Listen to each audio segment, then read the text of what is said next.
Peter Gelderloos. Consensus. A new handbook for grassroots social, political, and environmental groups. 2006. Introduction.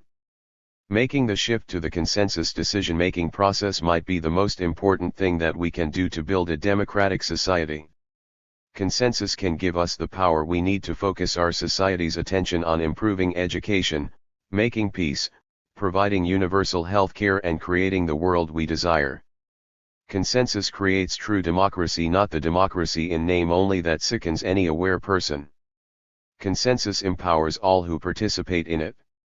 In name only democracy disempowers all who participate in it. True democracy might be a large part of the solution to our most pressing problems. In name only democracy is little more than a smokescreen for domination and an excuse for war. Thus, this book addresses one of the most important topics of our time. It's ironic that at the time when in name only democracy in the United States may be nearing its end, with the Congress and courts allowing the executive branch to seize their powers, an interest in a more powerful system of democratic decision-making is emerging. Many prominent Americans, such as former Supreme Court Justice Sandra Day O'Connor, former Vice President Al Gore, and former Senator Gary Hart, are expressing concern about the possibility of a Bush dictatorship. Yet for all the words of alarm, relatively few people are talking about solutions. It is self-evident that representative democracy has failed to express the dreams of most of the people it supposedly represents both here and abroad. Iraq is merely the latest example of such failure. At the same time, the U.S. government is promoting democracy in the Middle East via bombs, guns, and torture. Movements around the world are enthusiastically embarking on the search for real democracy. Consensus decision-making is used around the world by indigenous people in resistance, who have used it for millennia. Groups like the Zapatistas, and organizations in the United States such as Earth First, Indymedia, and some Green Party chapters. One of the most prominent groups using consensus is Food Not Bombs, which now has over 300 chapters worldwide. Food Not Bombs members adopted formal consensus as FNB's decision-making process because it reflects FNB members' values. Consensus has also been an effective way to encourage commitment to the tasks and goals of Food Not Bombs, and has made it more difficult for the authorities to infiltrate Food Not Bombs groups and disrupt FNB actions. In fact, the use of consensus by Food Not Bombs and Indymedia may be one reason the FBI in Texas placed both groups on its terrorist watch list. Examples of effective, nonviolent, truly democratic groups are a clear threat to a democratic government based on hierarchy, coercion, intimidation, and violence. Lest others see and imitate the truly democratic practices of Indymedia and Food Not Bombs, the government attacks and smears those embodying the values it supposedly represents. Why is consensus decision-making so revolutionary? Consensus is on the cutting edge of global social change because it reflects the core values that every truly progressive political and social group is working towards. Consensus encourages its participants to express their interests directly to their group, and it ensures that all are heard. It is cooperative, not adversarial. It gives everyone affected by a decision the power to consent to that decision. Because all are heard and all have an equal say, consensus is an ideal way for groups and organizations to discover the true desires of their participants and to reach decisions that best reflect the goals and values of those participants. So, it's no accident that groups that use consensus well tend to be strong and effective. Consensus often results in a synthesis of ideas that is better than the original competing ideas. And consensing on decisions usually produces greater commitment to those decisions than would be the case if a voting process was used, with winning and losing sides, and with the losers grudgingly acquiescing to decisions they dislike. Consensus decision-making is one of the most revolutionary practices any group can adopt. For me, consensus decision-making is the revolution. Consensus provides the democracy that the world is searching for, and this book is a means of discovering how to make that democracy a reality. Keith McHenry, co-founder of Food Not Bombs. Preface. The radical importance of decision-making. The historical evolution of government has involved an increasing consolidation of decision-making power in the hands of bureaucrats, technocrats, and public officials. Simultaneously, progressive or radical elements have struggled for greater access to power, often as part of a greater movement for decentralization and democracy. Power structures have responded to these pressures by adopting more democratic forms on the one hand, and on the other by removing ever more decision-making power from the public sphere. In modern democracies, voting rights are considered universal. However, individuals and communities enjoy less and less autonomy as schools and other institutions are subjected to increasing government oversight, laws governing ever more minutiae proliferate, the economy is centralized and globalized, media are consolidated, and commercialism invades and appropriates public spaces. Many people have heard the truism about means determining ends, about being the change we wish to see in the world. Leaving aside the implicit oversimplification regarding tactics of resistance, this truism actually is important in regard to decision-making methods. Throughout history, human groups have demonstrated an almost infinite variety in social organization and political strategies. An anti-hierarchical society, and the attendant decision-making strategies, are certainly within our reach if we look past the economic structures, military and police forces, and popular culture that currently stand in the way of the necessary changes. In addition to overcoming the organized barriers of economic and state violence, we need to relearn how to be social animals, and become practiced and comfortable with new models of decision-making. In building our resistance, we need to resist our own authoritarian habits. In empowering ourselves, we need to become familiar with social power that is based on equality, not exploitation. We need to learn consensus. The benefits of leadership. Part of our education as subjects of an authoritarian society is indoctrination in all the supposed benefits of hierarchy and leadership. It is an article of faith. Yes, dictatorships, including those kinds that allow general participation through majoritarian voting, are expedient in one sense, but this expedience masks a more profound inefficiency. Hierarchy developed to allow group activities to be controlled and exploited by a central leadership, not because hierarchy increases the possibility of realizing human potential. Quite the contrary, authoritarian systems suffocate the individual. Because hierarchies must limit the number of people who rise to positions of leadership, more people must be followers than leaders, and they are thus prevented from developing their potential for thinking and acting autonomously, or establishing voluntary relationships with peers. Their activities, and their relationships, are dictated by their position in the hierarchy. Everyone must work for the singular initiative of the person or people at the top of the pyramid. In contrast, in a horizontal society, everyone is free to pursue their own initiatives and, through cooperation, accomplish more. Non-hierarchical organizing and decision-making is also more efficient than traditional hierarchy because it frees up a great deal of energy and resources that would otherwise go to enforcing the party line and keeping people passive and obedient. In fact, authoritarian decision-making only appears to be more expedient because in our society it is the type people have the most practice with. With time, radical organizations can learn to organize and make decisions at least as quickly and efficiently as they might using authoritarian methods. Perhaps the most important disadvantage of authoritarian organizing and decision-making is that it preserves the oppressive power dynamics that exist in society at large. In a racist, sexist, capitalist society, white people, males, and those with a college education hold power that they do not deserve over people of color, women, queers, and trans people, and those without a diploma. This generalization even holds true in many radical groups. It is not at all unusual to see progressive and radical organizations with a leadership consisting entirely or mostly of white, college-educated males. Even in hierarchical groups with a diverse leadership, oppressive dynamics are likely to persist. A hierarchy preserves an elite culture, so women, or people of color who climb the ladder often do so by adopting that elite culture and disowning their solidarity with those they've left behind at the bottom of the hierarchy. We see this all the time when conservatives appoint a token woman or person of color to a powerful government post.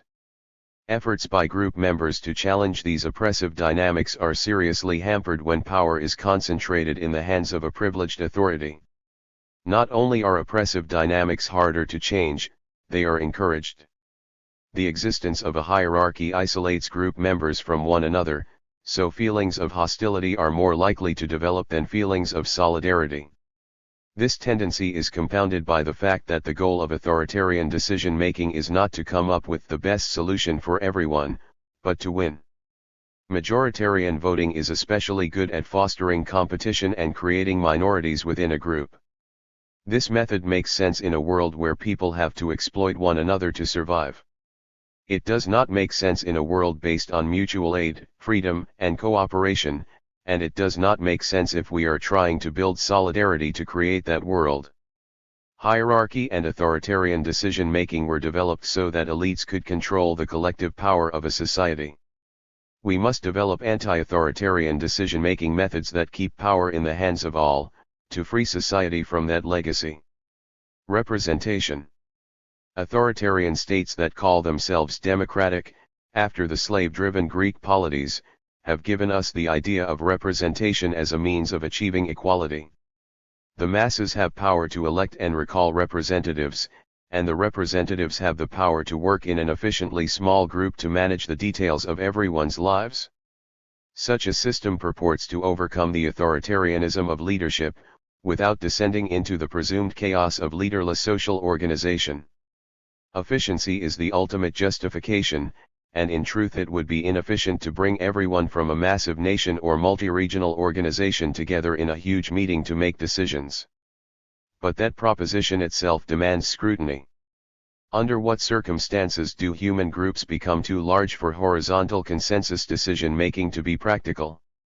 The nation, in the Western sense, is not any naturally arising unit, it is a manufactured identity designed to achieve political unity within the territory conquered and controlled by a central leadership. Absent the attempt to subordinate large numbers of people to a hierarchy, human polities will be only as large as they can be to accommodate horizontal, leaderless decision-making. Hierarchy did not evolve to answer questions of efficiency. Hierarchy developed to impose control, and to use that control to expand the group, to specialize and alienate daily activities, and to centralize power, until society could not run without hierarchy. Leaders were not needed originally, but once in power they imposed the economic, social, and political changes that made them necessary. In the present mass societies, activists may often have a need to communicate and coordinate across distances or among huge groups of people. This need, and our socialization, may influence us to adopt the same representational forms of organization as those employed in the institutions we are fighting. The idea is that activists need as large an organization as possible to direct a unified effort to organize the masses. But groups of individuals are turned into masses in order to be controlled. Activists not wishing to be the vanguard of some new authoritarianism need to break themselves and their communities out of the disempowered, alienated mass. Communities can work together in a spirit of solidarity and mutual aid without centralizing decision-making power. Activists in Virginia can communicate with activists in California to share information so that each group can make the best decision on how to effectively overcome a common enemy, but there is no need for different groups to come to the same decision. What works for one may not work for another. Organizations or federations that for whatever reason join groups from multiple communities should be structured in a way that makes it impossible to forget that power flows from the level of the community and the individual. The spokes council model used at a number of major protests by the anti-globalization movement is an effective alternative to a permanent body of formal representatives who have assumed full decision-making authority for their constituency. A large number of affinity groups with a common aim each send spokespersons to meet and discuss the action that all are planning to participate in. They may just share the potential plans, targets, or capabilities of their affinity groups, so that the spokespersons can go back and communicate the broad picture to their groups, and then each group can have better information to help formulate their specific plans. The spokes council can also take a more active role. Spokespersons can communicate the desires, limitations, and general goals expressed by their affinity groups, and using that information as a starting point, the spokes council can create a structure or framework that assists each affinity group in pursuing its desired ends, and allows each affinity group to work together without ever relinquishing the ability to decide its own course. Examples of how a spokes council can create a useful structure rather than dictating the contributions of each member group include providing tactical information and resources for affinity groups to set up road blockades during a protest, or by setting up days of action and sharing useful information for a campaign to simultaneously target multiple locations of a particular corporation or other institution. Just as political hierarchies exist to control a society, an activist organization may use hierarchy to try and control a movement. Leadership is not about efficiency, it is about control. People can struggle without being told how to do so. History shows that when governments face an enemy without a leader, whether mutinous workers or an indigenous society, they appoint one, and then negotiate, co-opt, assimilate, and control. A leaderless opposition is the hardest to defeat. Individual autonomous action. In the absence of formal leadership, there is an array of horizontal decision-making strategies. There are forms of decision-making other than group consensus that would have a place in a free society, and can also play an important role in consensus-based organizations. At a very basic level, the individual should not be subordinated to the group to the extent that individual, autonomous action is discouraged. Such action, performed by lone individuals or small groups of individuals, is vital in a number of circumstances: when security concerns prohibit discussion of an action in a larger group, when people need to act out of the possibly stagnating confines of a group, and act without broader approval in order to stir things up or spark initiative, or when the project at hand is of a creative or personal nature that could not brook a potentially homogenizing or stifling group process. However, the potential of individual action is limited, because it fails to foster social growth in dominant and submissive people, and other people who need to learn to work as part of a group, and it fails to build the strong relationships that are the backbone of a serious revolutionary movement. Ultimately, individual actions must exist with consideration of group decisions, just as individuals exist within the context of larger human groups. Spontaneous consensus. Once a group decides to use consensus, there are countless varieties from which to choose. The kind most people are familiar with is spontaneous, or informal, consensus. It's the kind of decision-making you use with good friends and in other healthy relationships. No articulated process is needed, and no leadership, because of a strong foundation of trust and intimacy. This is what consensus looks like when we've had a lifetime of practice. Needless to say, it is an unrealistic goal to use spontaneous consensus for political organizing, unless your organization consists of a small group of close friends. A look beyond the often insular confines of Euro/American activist circles reveals numerous indigenous societies that are non-authoritarian and use consensus decision-making. Each society's model was/is a little different, and best suited to people of a particular cultural background. Many of these societies first had authoritarian decision-making models imposed upon them during the colonization process. In any case, the historical abundance of cooperative, consensual groups gives light to the claim that competition and authoritarian leadership are simply parts of human nature. However, indigenous models of consensus exist within a specific cultural and historical context. The consensus model described in this book is the model I have learned among the North American queer activists, anarchists, anti-racists, and anti-capitalists with whom I organize.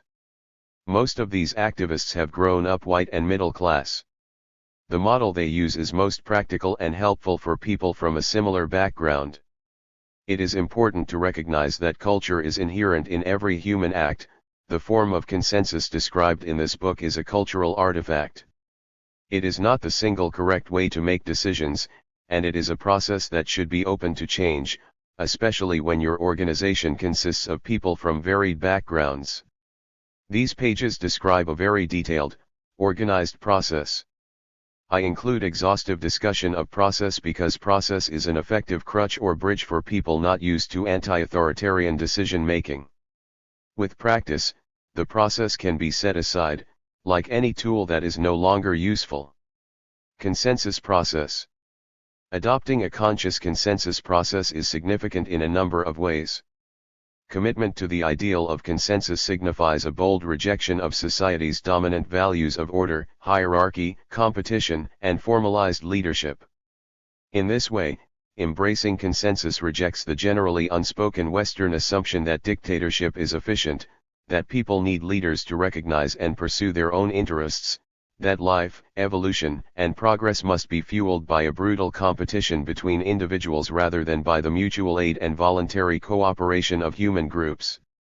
The idea of consensus also pushes anti-authoritarian resistance to develop and demand an even more fundamental understanding of freedom.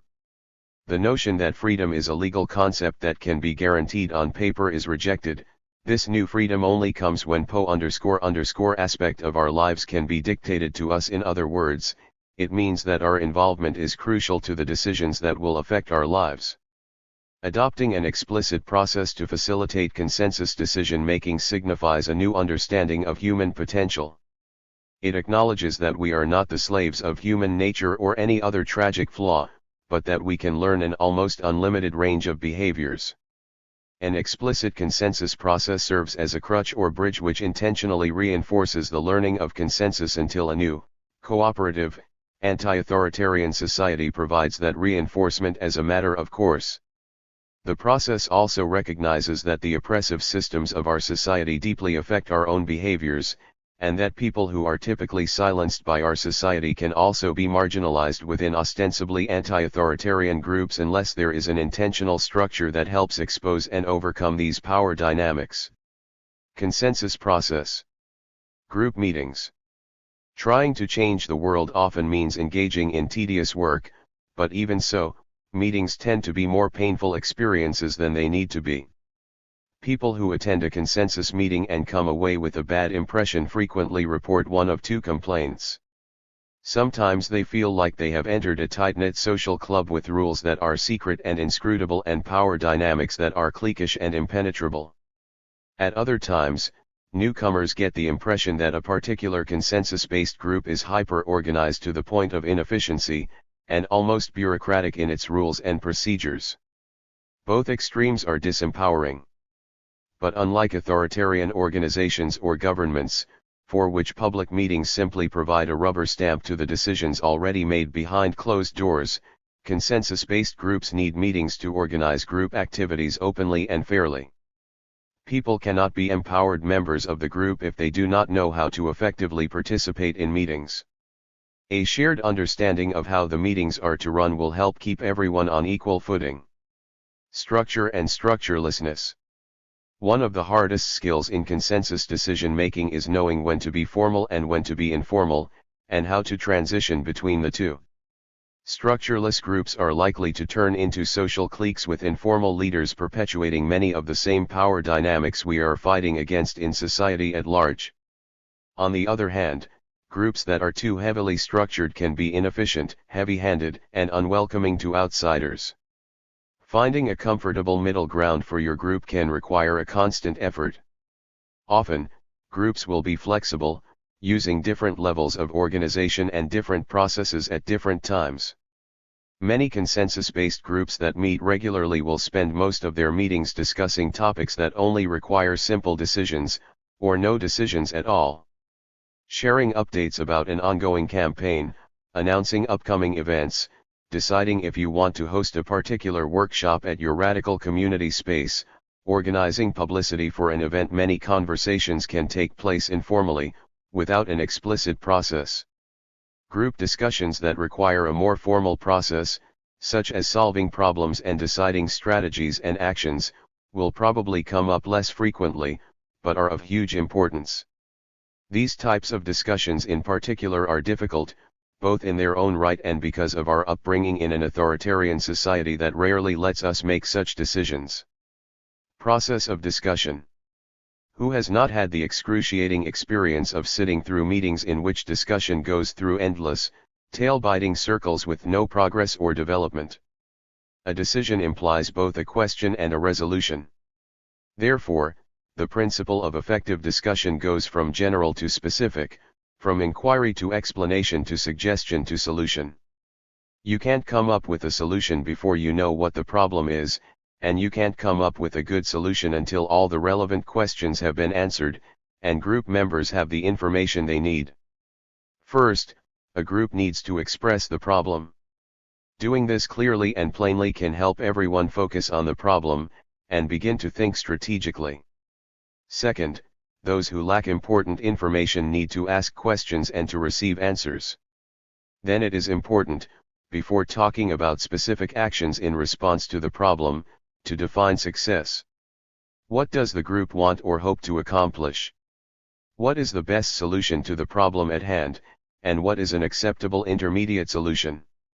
For complex or difficult problems, it can help to identify primary and secondary goals, long-term and short-term goals, ideal goals, and compromise goals. Only after all these steps have been articulated will it be useful to talk about and decide specific actions the group can take in response to the problem. Again, in discussing tactics, people should proceed from general to specific. Don't start working out the logistical details of a tactic until you've made sure group members approve of the tactic and have decided that the tactic will help achieve the group's chosen strategy. To properly consider the tactical questions in front of you, you may need to ask clarifying questions about one individual option, or even establish if it is logistically possible, but don't get tied up in unnecessary specifics until you have defined the options and then agreed as a group on a definite choice. One of the ways unscrupulous people pushing their own agenda can manipulate consensus process is by getting the group to delve into the details of a specific decision before that decision has been consensused on. In such cases, the people in your group will soon be too involved in formulating a certain course of action to remember that they were considering several other courses of action as well. Although real discussions are fluid and organic, thinking of the discussion as something that unfolds in stages can help your group openly and effectively consider all options, and prevent you from getting sidetracked. Note: work out a general framework before dealing with specific details of any one element of that framework. Express the problem. Ask questions. Answer those questions. Define success. Decide specific actions. Process of decision making. It's helpful to have a clear outline or flow chart of how decisions will be made in your group. Few things are more frustrating than to have a long discussion on a problem, only to find at the next meeting that some group members think a decision has been made, and others do not. Often this happens when some group members are more vocal than others, and interpret the others' silence as agreement. This brings up the problem of leadership. In a hierarchical society, an informal decision-making process allows informal leadership.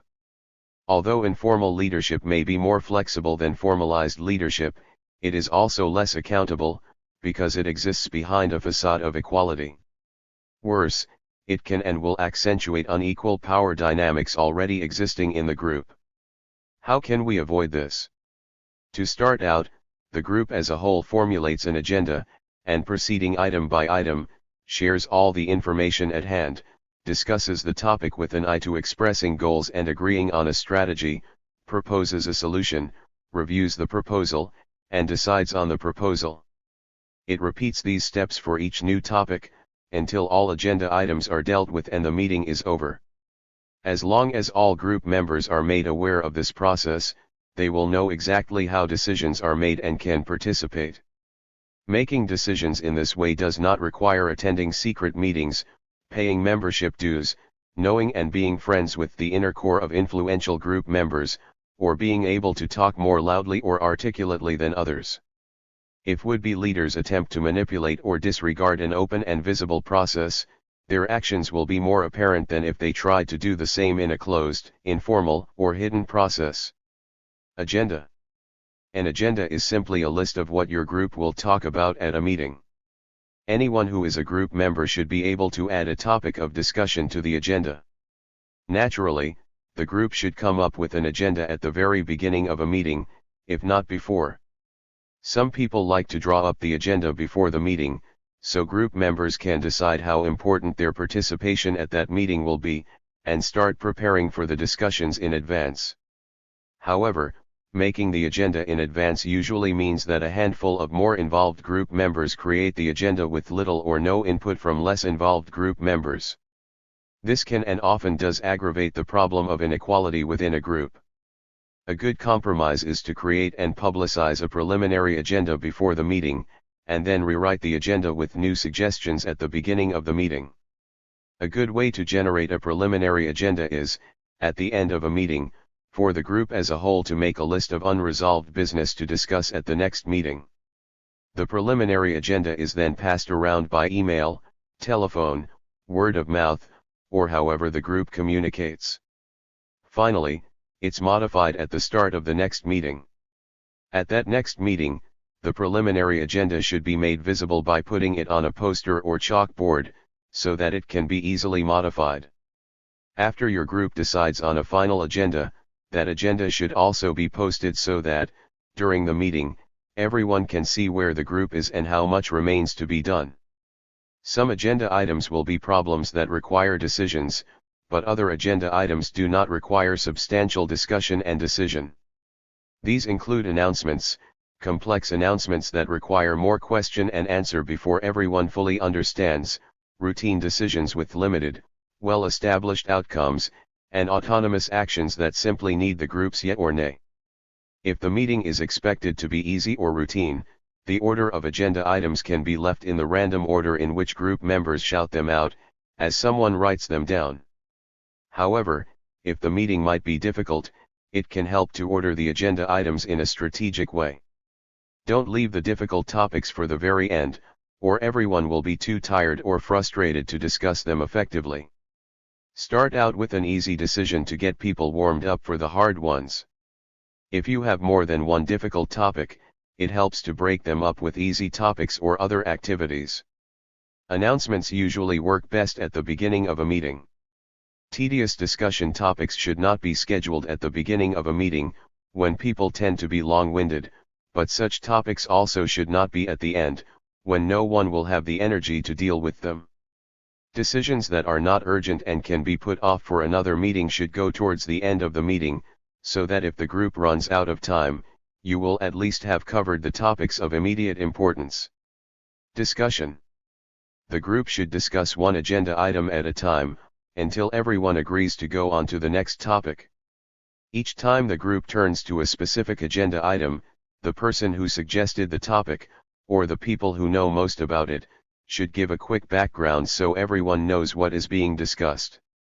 Then everyone who knows something about the topic should go around and share information until all the general, relevant information has been covered.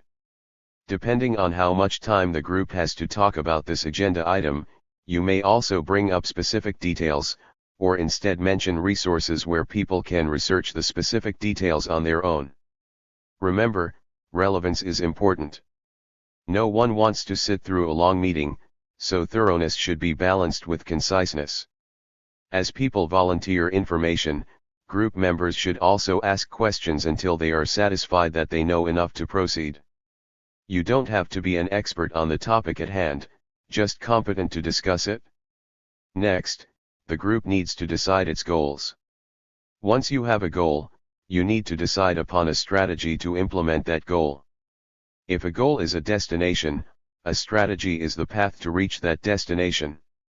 We will raise awareness by teaching people the importance and uniqueness of this forest ecosystem by showing how corporations hold influence over the political process at the expense of the public. Or alternately, we will stop these trees from being cut using civil disobedience to obstruct the logging operations and raise the political costs incurred by the decision makers using sabotage and harassment to disable logging machinery and equipment, and to dissuade people from participating in the logging.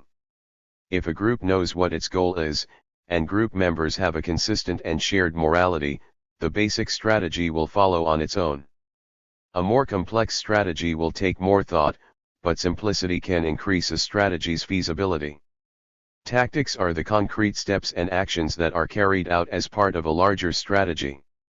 Putting out a pamphlet, organizing a demonstration, blockading a road, setting up a free clinic, all of these can be tactics within particular strategies. Too often, activists will carry out certain tactics, especially protests, as an empty habit or ritual, without understanding how that action will help achieve a goal, or even what that goal is. The point of a discussion is to make sure that everyone knows enough to address the topic strategically, and then move from a general understanding towards making a specific plan. Usually, people will disagree about the best way to confront the problem at hand.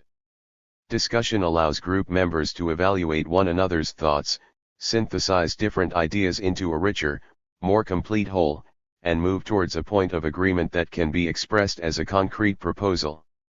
Some decision topics are simple enough that the progression from goal to strategy to tactic is self-evident, and the only points requiring group decision are the logistical specifics. For example, if a group member announces that the group is out of funds, and there is a need for funds, and if neither of these bits of information are controversial, then the goal is quite obviously to raise some funds, and unless this group is the kind that engages in expropriations, you can skip discussions of strategy and go straight to talking about the tactic, what kind of fundraising event you want to organize. Other topics are complex enough that articulating the goal, strategy, and tactics are essential. Again, depending on the complexity of the issue, the group may be able to incorporate goal, strategy, and tactics all into one decision, or you may need to go through entirely separate discussions, proposals, and decisions for each step. Note, some tactics are complex and ambitious enough to become goals in their own right, requiring a new set of strategies and tactics to implement them successfully. Most things can be viewed as one of three: as a goal, a strategy, or a tactic, depending on whether it is looked at in the context of long-term goals, short-term goals, or immediate projects. Proposals. A proposal is a clearly articulated plan put before the group as a possible solution to the problem you are discussing. Both the timing and content of the proposal are crucial.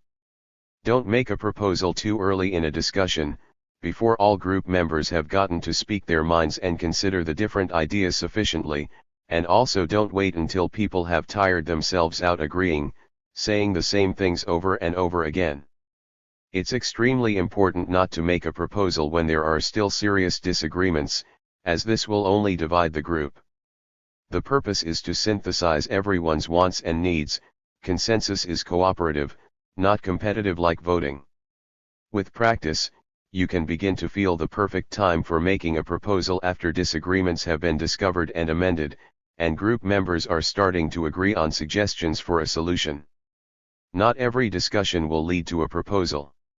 Sometimes it becomes apparent that group members need to learn more before they make a decision, and the topic should be put off for a future meeting. At other times, disagreements are too serious to allow an effective synthesis, and group members will need more time to consider their positions and think about new solutions. A good consensus process ensures that the group is not forced into making decisions before it is ready. If the group is ready to decide on a course of action, the proposal should be precise, inclusive, and fair. It needs to be stated clearly, and ideally restated by someone else in the group, so everyone has the same understanding of the proposal. Too often, a group goes through all the effort of a consensus decision only to find that there are multiple, conflicting interpretations of the decision. The proposal also needs to include as many group members' wants, needs, and ideas as possible. It should be an expression of the agreements that culminate from the group discussion. Once a proposal has been made, group discussion has to focus on that proposal until it has been voted on or withdrawn. Changing the topic or making other proposals once a proposal is already on the table is distracting and makes progress difficult. Questions. The first step after someone makes a proposal is to ask clarifying questions, to make sure everyone has the same understanding of the proposal, and to confirm background information that can help group members assess whether the proposal is a good one. Concerns. After clarifying questions, group members should bring up concerns they have with the proposal at hand. Group discussion can help assess whether these concerns illuminate valid problems. Friendly amendments. If group members' concerns with the proposals are focused on a small detail or a larger component, but are not disagreements with the entire proposal itself, either the proposer or anyone else in the group can suggest a friendly amendment. A friendly amendment is a mild modification of the proposal to address people's concerns. If anyone disagrees with the friendly amendment, the proposal and any amendments need to undergo further discussion. Withdrawals. If it becomes obvious that a proposal, or a friendly amendment for that matter, has serious shortcomings or disapproval, the proposer can withdraw it. A withdrawal means the proposal is no longer under discussion, and the group can return to brainstorming a better proposal. The point of a proposal is to come up with a decision the whole group can own, and if it's clear that a number of other group members don't like your proposal, you should withdraw it. Voting. Once the proposal has been discussed to everyone's satisfaction and no one appears to be staunchly opposed to it, anyone can call a vote, and as long as no one objects, the group should then vote. Someone should restate the proposal, especially if it has been amended or changed during the discussion, and field any last clarifying questions. Then you should ask if there are any blocks or any stand-asides, and then ask who is in favor. As with the proposal, timing is important in taking a vote. Don't call a vote if the room is tense or divided, and don't call a vote before everyone has gotten a chance to discuss the proposal fully. Blocks. The block is a very powerful action, and one of the things that makes consensus unique. Any one person in the group can veto a decision. Just give a thumbs down during the vote, and the group cannot adopt that proposal. Consensus is based on voluntary association. You cannot be forced to be a member of a consensual group, like you can be forced to be the subject of a democratic government. Because the rest of the group is associating with you by choice, they can't force you to do anything you don't want to do, and the group, with you as an integral part, cannot do anything you do not approve of. Because the block is a serious power, it comes with serious responsibilities. Firstly, you have the responsibility to explain your reason for blocking the decision, and you have the responsibility to express your serious disagreement during the group discussion, before the proposal ever comes to a vote. If people are surprised when you block a decision, something did not happen the way it was supposed to. Because of the tremendous impact of a block, you shouldn't block unless you have a good reason. Consensus decision-making cannot exist in a competitive, individualistic culture. You shouldn't block a decision just because you didn't like the proposal or thought your idea was better. You should block a proposal when you think it is a bad thing for the group as a whole to do. Consider it this way: if in your local cop watch group you want to publicize an instance of police brutality using a graffiti campaign, and everyone else wants to make flyers, the contradiction is simply a disagreement of preference. Ideally, your idea may be the better one, but practically you should recognize your idea won't work out well if you're the only one who is enthusiastic about it. The critical question should be, what is best for the group to do? The group can't stop you from doing your graffiti campaign on your own as long as it's not in the group's name, and if you're not stoked about it you don't have to help with the group's flyering campaign. The point is that a large enough majority of the group wants to do it that it can be an effective action. You certainly can't dictate to other people what is the best way for them to spend their time. On the other hand, if you feel like a proposed decision would hurt the group, hurt people in the group, alienate the group from its base of support, or something like that, it is your responsibility to block the decision. You should also block the decision if you think that people in the group have seriously or intentionally manipulated the process to silence disagreement, or push their proposals through without legitimately addressing concerns. One person standing alone can halt the momentum of the other group members, who may have stopped considering other opinions simply because they're in the majority. Our society certainly teaches people that might makes right. An effective block can give the rest of the group time to think about the situation from another angle. If someone does block a decision, the group then needs to discuss whether to go back to the drawing board and work out another proposal, or drop the topic at hand, until another meeting or for good. Some may call this a disadvantage, but I consider it one of the unique strengths of consensus decision making. It allows the group to make no decision at all. With consensus, the highest priority is the health of the group, and allowing the group to not make a decision prevents minorities from having to go along with decisions they oppose. The failure to make a decision should not be stigmatized, it should be appreciated as a signal that the group needs to work more on finding common ground. In some cases, a healthy group using consensus will never have a block, because group members communicate so well that no one will call a vote until all major disagreements have been worked out. On the flip side, other consensus groups never see anyone block a decision because less involved group members are afraid to cause an inconvenience or contradict the group's informal leaders. If, on the other hand, people repeatedly block decisions, making it difficult for the group to accomplish anything, there are two possible problems. Perhaps certain members are still operating in an individualistic, competitive mode, and need to be confronted with this fact so they can decide whether to improve their behavior or find a group that better fits their beliefs. Another possibility is that yours is simply not a feasible group. An effective group needs to have common ground and good reason to work together. Can different group members even agree on a common purpose for the group? If not, it's time for the group to break up, and its members to form more effective groups with people of shared interests. Likewise, if you find yourself at odds with everyone else in your group in terms of morality and worldview, perhaps the group isn't the right one for you. Stand-asides. If nobody blocks a decision, you should then see if anyone in the group chooses to stand aside. Signal a stand-aside by putting your thumb out to the side, neither up nor down. If you personally don't feel like the proposal on the table represents the best decision, or have other disagreements with parts of the proposal, but you still think it would be better for the group to use that proposal than to do nothing at all, you can stand aside. Also, if you don't care to support the plan of action but you don't mind if other people do, you can stand aside. If anyone does indicate a stand aside during the vote, you should find out why. It's best to ask them if they feel like their concerns have been heard and addressed, and double-check that they are okay with the group accepting the proposal. If one or two people stand aside and those people feel like their concerns have been treated fairly, you're doing fine. If a large portion of the group is standing aside, that's a good indication that more involved group members have pushed a decision through without the participation or support of everyone else. Thumbs up. Once you have asked if anyone blocks or stands aside, even though that means that everyone else is technically in favor of the proposal, you should still go ahead and ask for thumbs up.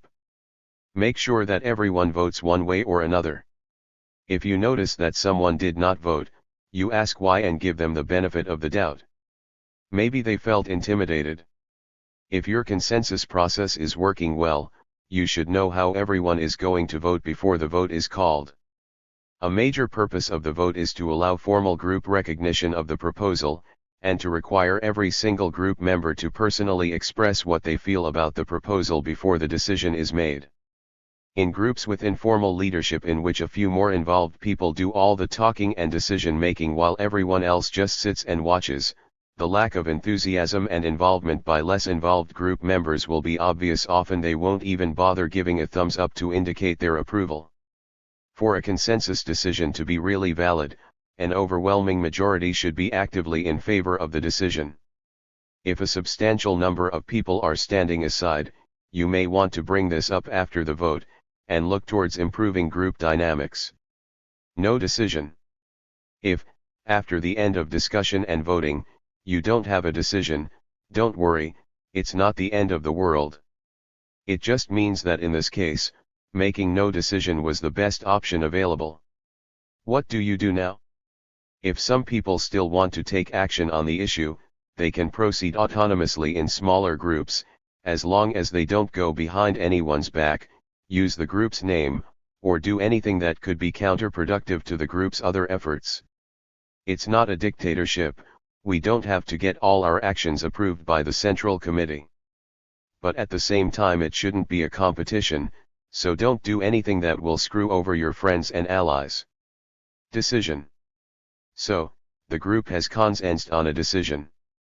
If it was a long and difficult process, everyone may feel stressed and worn out, but as long as the decision was made fairly, you should also feel accomplished and triumphant. But you're not done yet, make sure to write down the decision that was consensed on, and make these records available to everyone through group notes or notes sent out over an email list. It's important to remember and keep a clear record of what the group consensus on, so you haven't gone through all that work for nothing. Why is consensus so difficult? Consensus is not inherently more difficult than other forms of group decision making. It's just a question of what we're used to. In this society, very few decisions are up to us. The economy, the government, the media, schools, and universities are all managed from above by secretive, exclusive groups of experts and specialists. The vast majority of decisions that are left up to us, mostly simple leisure and consumer choices, are highly individualistic, and don't require any group process. Problem solving is mostly monopolized by the government, through courts, cops, politicians and social workers. Situations in which people do exist as part of a group are usually mediated by the government or some other hierarchy.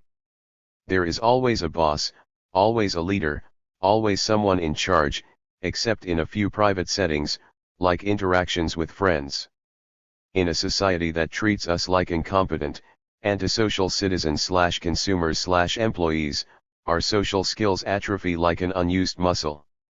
Acting once again like competent, social beings requires a lot of tiring exercise. Rather than following orders or giving orders, in consensus you're forming voluntary groups to decide new and flexible ways of organizing your lives and harmonizing your activities so that everyone's needs can be met in a manner of their choosing. With enough practice, though, consensus begins to feel like second nature. Considering how empowering it can be to work with others as equals and begin reclaiming control of all the commodified, co-opted aspects of your life, the effort is well worth it. Note, your group does not need to formally consent on every decision. Some decisions can be made informally, without going through the whole voting process. The group has to make many minor decisions throughout the discussion itself as you proceed towards consensus. For example, everyone has to agree whether they're ready to vote on a proposal, but it would be horribly inefficient to hold a vote on whether people are ready to vote on a proposal. Routine decisions, like when to hold the next meeting, can also do without full process. A good rule of thumb is this: if a decision is minor enough that the length of discussion will probably not take longer than going through a vote, then just consent informally by making a suggestion, looking for approval, asking if there are any objections, and moving along. If an issue is complex or controversial enough that the discussion will definitely take longer than the process of making a proposal and voting on it, it makes sense to use a formal, explicit consensus process. Otherwise, you may have to do it all over again if it turns out that there were objections or conflicting understandings of the informal decision. Making consensus easier. Assigning positions. Fortunately, there are plenty of tools to make consensus process easier. One crucial step is to assign important roles to different group members at the beginning of a meeting, to make sure the different critical tasks necessary to the process get done.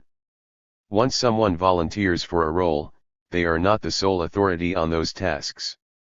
Anyone else can choose to help out as well, but the person who volunteers is personally accountable for making sure those tasks get done.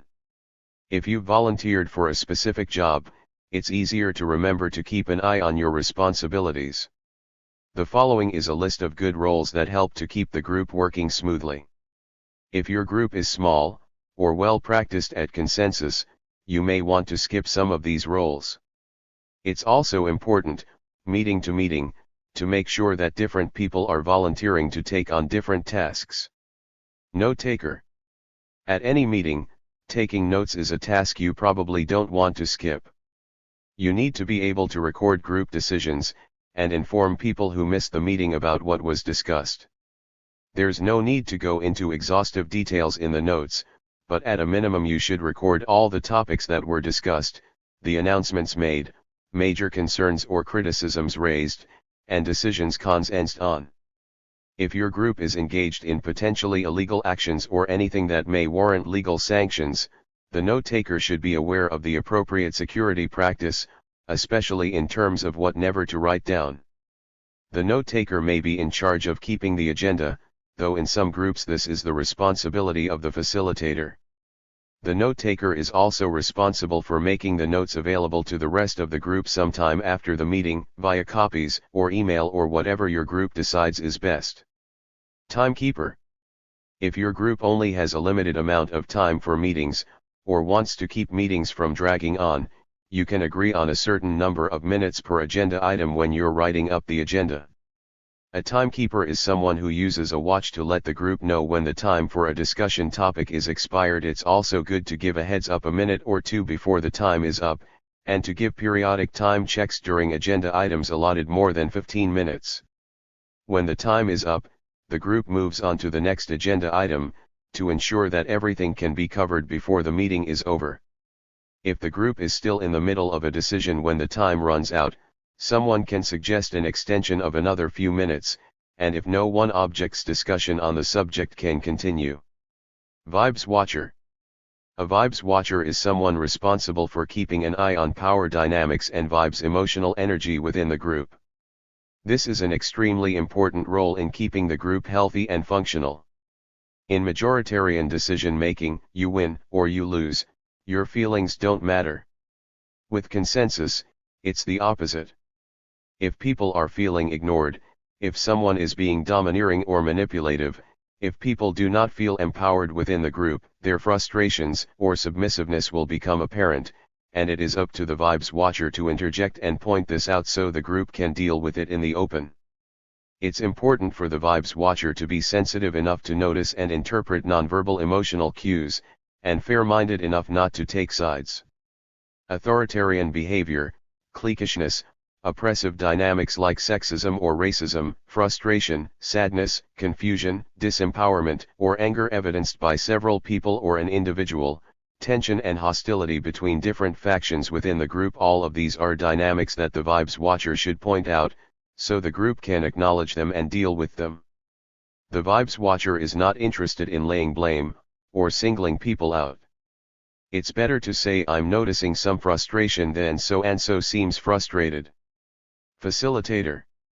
The facilitator plays an extremely crucial role in any meeting that includes a substantial number of people not experienced with consensus process, or in meetings that bring together people from different backgrounds or people not used to working with one another. Groups with more experience working together gradually absorb the role of facilitator until each group member participates equally in facilitating the decision-making process. The facilitator's job is to make sure the group sticks to the agreed-upon decision-making process. This means striking a tricky balance between allowing plenty of flexibility and ensuring group efficiency. No one wants to have to follow a strict set of rules in a conversation, nor does anyone want to sit through a 2-hour meeting in which discussion goes in circles, people keep changing the topic, and nothing gets accomplished. The facilitator isn't there to make the trains run on time. A little chaos helps people relax and increases group creativity, but too much prevents the group from getting anything done. As a facilitator, you're given a certain amount of power. Don't abuse it and impose your decisions on the group or favor the people you agree with. Before you decide a comment is off topic, make sure you don't think so just because you disagree with what the person is saying. If you can't be fair, or are too worn out to keep a clear head, step down and let someone else facilitate for the rest of the meeting. It is also the responsibility of the rest of the group to keep the facilitator in check, and give the facilitator feedback or criticism. If a group isn't having any problems coming to decisions on its own, the facilitator won't have to do anything. If there are problems, the facilitator may need to step in.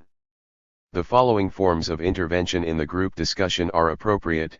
If no one in the group takes the initiative to start forming an agenda, the facilitator should ask for agenda items, and also ask if people have a preference for the order of the agenda items. If the group is discussing an agenda item, and one person starts talking about a completely different topic, the facilitator can bring the decision back to the topic at hand, or point out that the topic has changed and ask if the whole group wants to change topics, or finish discussing the first topic. If, during the discussion, someone starts bringing up tactics or action plans while other people are still asking questions and trying to get general information about the topic, the facilitator can suggest that not everyone is ready to begin discussing possible decisions. If someone interrupts another person in the group, the facilitator should point this out. If one group member makes a suggestion and everyone ignores it, the facilitator should encourage discussion of that person's suggestion. If group discussion is going in circles, the facilitator should suggest moving forward. Sometimes it helps if the facilitator expresses an apparent consensus, when everyone seems to be saying similar things. If no one else in the group does so, the facilitator should make proposals, and conduct voting, when the time is ripe.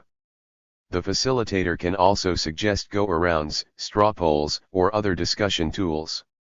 It is inappropriate for the facilitator to impose a discussion process that people disagree with. Any disagreement should be discussed before a decision is made. It is also inappropriate for the facilitator to provide an interpretation of how the group feels without giving group members the chance to agree or disagree. A good mantra to keep yourself in line, if you are facilitating a meeting, is open doors for equal participation. Help synthesize different ideas. Move towards a decision that everybody can own.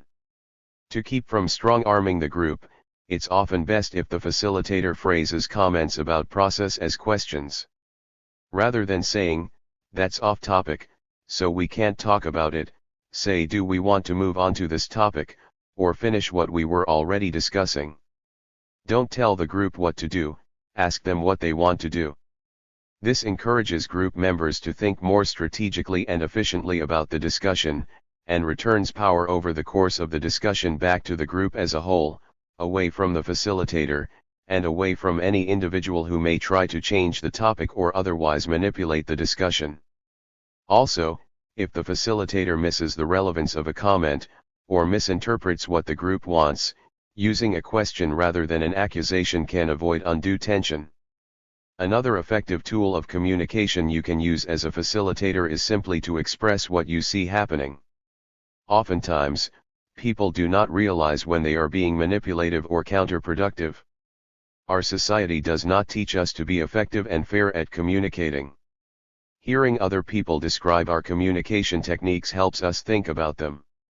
It can also be helpful to sum up what seems to be the common opinion, or to suggest a compromise or synthesis, when group members are just repeating one another or butting heads without having an actual disagreement. There are a number of factors that can influence the role of facilitator. A major distinction is whether your group wants to use an involved or an uninvolved facilitator. An involved facilitator is a group member who participates in discussion and decision-making, as well as fulfilling the facilitator role. An uninvolved facilitator is usually someone from outside the group who does not take part in discussion or decision-making except to help the rest of the group make a decision. Preferably, your group will not need outside help to facilitate meetings. However, some meetings are very difficult, and some groups too temporary, too large, or too inexperienced to have the necessary cohesion to come to decisions organically. With difficult meetings or incohesive groups, it can help to bring in an experienced, outside facilitator, someone who is not self-interested in what gets decided, only interested in making sure that consensus flows smoothly, and that the whole group is happy with the decisions. Obviously, if one person facilitates meeting after meeting, that person will become an authority figure. Still, the need to rotate facilitators should be balanced with the need to have competent facilitators. Someone who is not ready to facilitate a group meeting, but does so because he thinks it's a minor task or has been pressured into taking on the role because it's his turn, will lose confidence in his abilities, and will also hurt group dynamics, as the others fall back into informal leadership patterns as an easier alternative to confronting the poor facilitation and helping the facilitator better learn his role. Your group should make a definite effort towards helping everyone become experienced facilitators. Break in less experienced facilitators with easier meetings, reserve time to give newer facilitators helpful feedback, provide workshops and discussions on good facilitation techniques, and in the meantime let the better facilitators pick up some of the slack, as long as they understand that their role is to fade back into the group as quickly as possible. Their experience is only helpful to the group if they pass it on, rather than hold onto it for themselves. Stack taker. A stack is simply a list of people who are next in line to speak. Sometimes there is no need for a stack, but when you have multiple people trying to speak at once, it helps if the facilitator asks people to raise their hands. The person who volunteered at the beginning of the meeting to be stack taker then begins making a list, writing people's names down in order of who raised their hand first. When one person is done speaking, the stack taker then says whose turn is next. Small, informal, well-acquainted groups do not need a stack any more than do groups of friends, but a group wishing to expand beyond a clique can make room for equal participation with a stack. At certain points in a meeting, like brainstorming sessions, the group may explicitly wish to do away with the stack. At other times, there are many options for how exactly the group uses a stack. Should you use a straight stack or give priority to the less vocal? For example, some groups create a gendered speakers list, meaning that every time a man is added to the stack, a woman must be next. Gender-balanced stacks can help groups with pronounced sexist dynamics be more mindful of male domination or unequal participation, but they can entrench gender binary or otherwise rigid segregation of people with different gender identities. Gender-balanced stacks can also be mistaken as a solution to gender inequality in meetings, and allow group members to avoid thinking about, and fail to solve, the underlying causes of unequal participation. The ultimate goal should be a group in which people notice and equalize gender dynamics on their own. Groups that have problems with run-on speakers can impose time limits for each person on the stack, but this is also a temporary solution that can create the same problems as gender-balanced stacks. Other groups may decide that no one can get on the stack a second time until everyone has been on once, or more flexibly, that no one can speak 3 times until everyone has spoken. A helpful tactic to increase the group's awareness of unequal dynamics without imposing any rules is for the stack taker to read every name on the stack at the end of the meeting. If a particular individual is speaking more often than everyone else, this will become quite apparent when the stack is read off. The stack taker should be able to conduct the stack in whatever way the group decides is best. Hand signals. To affirm, extend one or both hands and wiggle all your fingers up and down, give a thumbs up, or visibly nod. Affirming means you agree with what someone is saying. It takes the role of clapping or snapping your fingers, which can make it hard to hear and encourages speechifying. Affirming is very helpful, because it lets everyone know when an idea is popular, and can proceed towards consensus. No one wants to sit around and listen to a whole line of people say I agree with what so and so says, but on the other hand, consensus means that everyone's opinions are essential to the process. Affirming allows people to express supportive opinions without wasting time on duplicate comments. There should be no complimentary gesture of disagreement, for 2 reasons. First, it can be very intimidating to someone if they start talking and everyone starts shaking their heads or giving a thumbs down. It's almost as bad as being interrupted, and less confident people especially will stop sharing their idea if they see signs of disapproval. Secondly, if you disagree with a comment, you need to explain to the group why you disagree. There is no comparable negative hand gesture, because people who disagree should just raise their hand and get on the stack. Process point. You signal a process point by making a triangle with the thumb and index finger of each hand. The process point is one of 2 hand signals that can bump you to the top of the stack. Even if 5 people are waiting to speak when you signal a process point, you are the next one to speak. This means that you need to be very careful about using process points. Process points must be substantive comments about discussion process, not personal opinions, announcements, or discussion topics.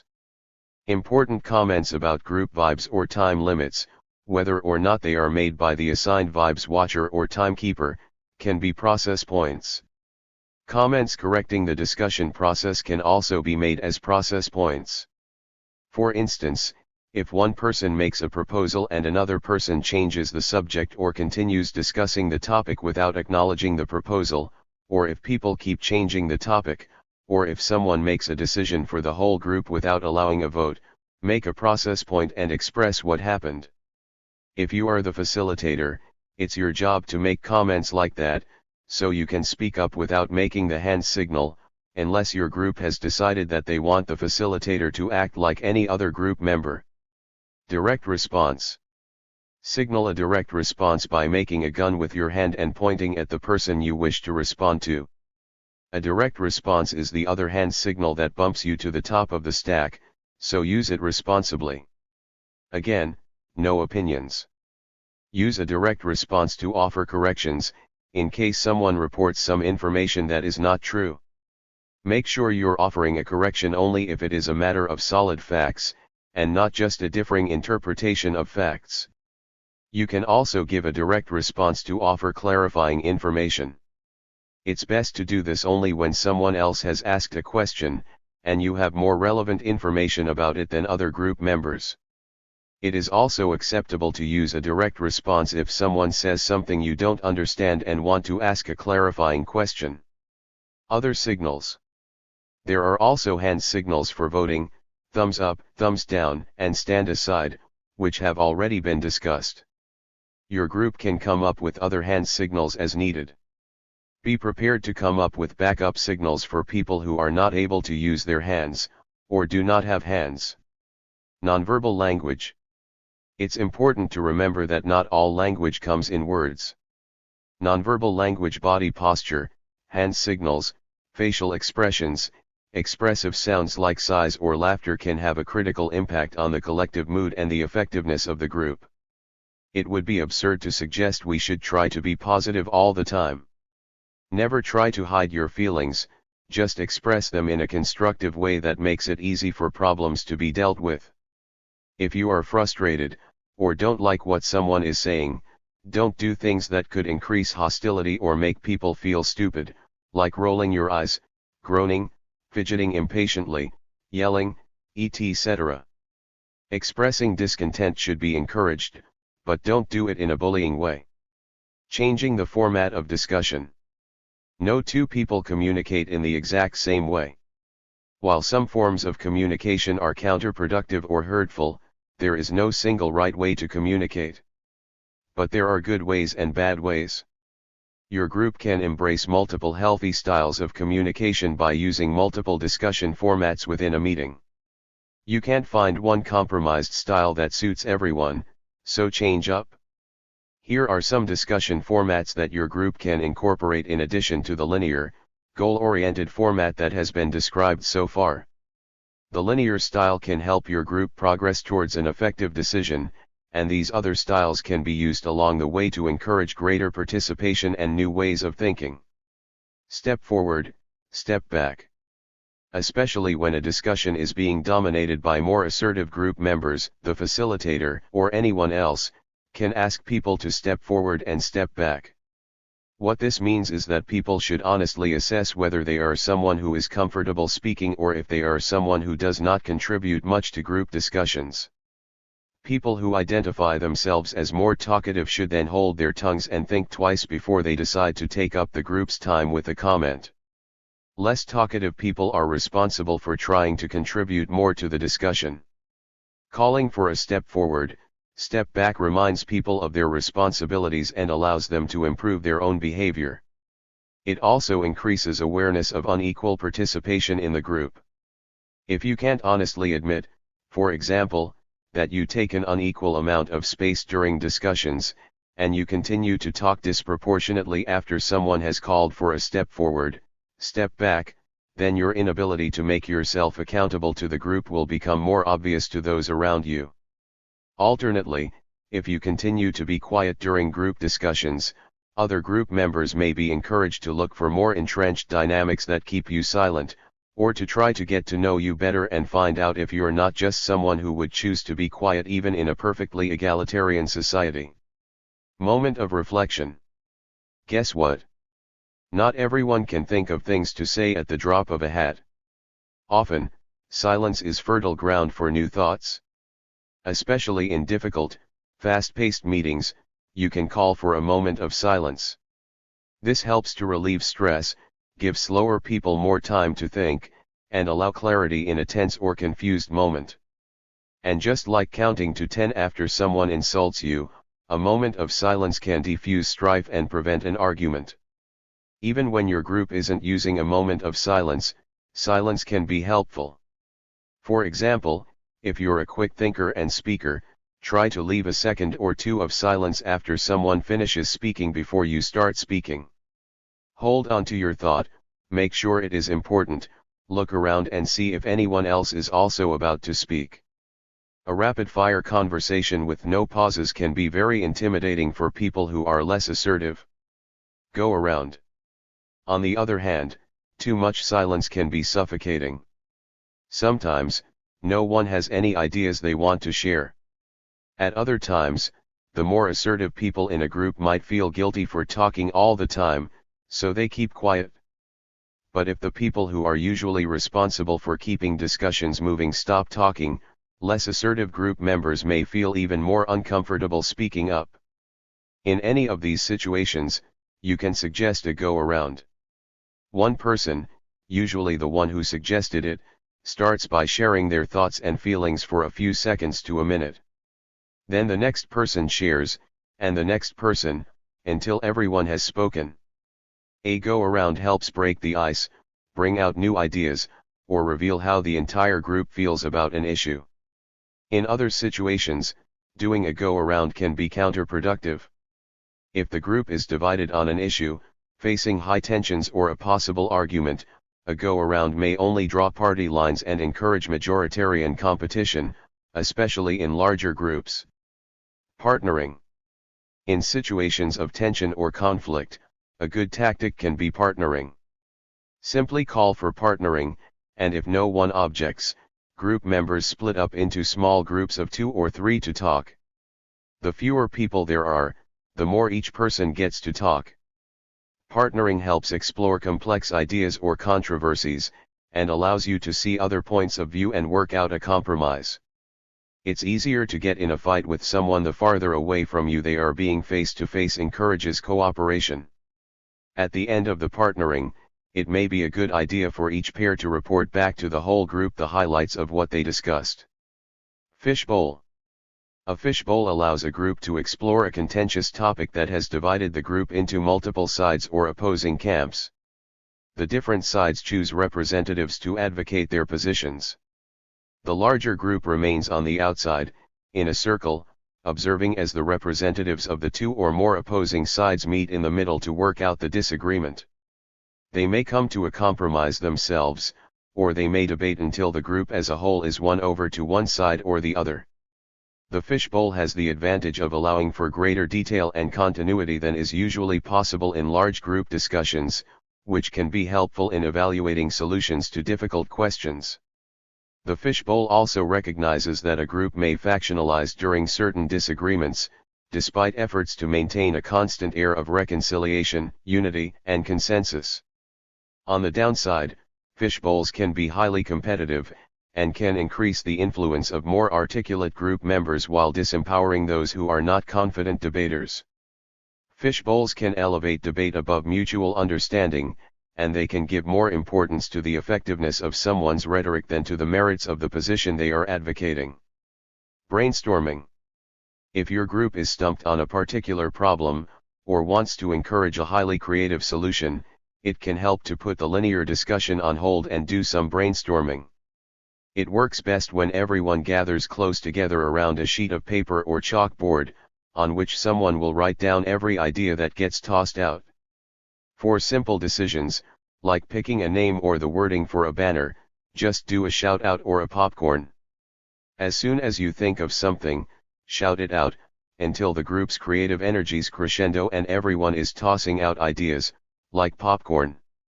Ideally, when you're all done, a suggestion that everyone likes will be right there, written down on the piece of paper.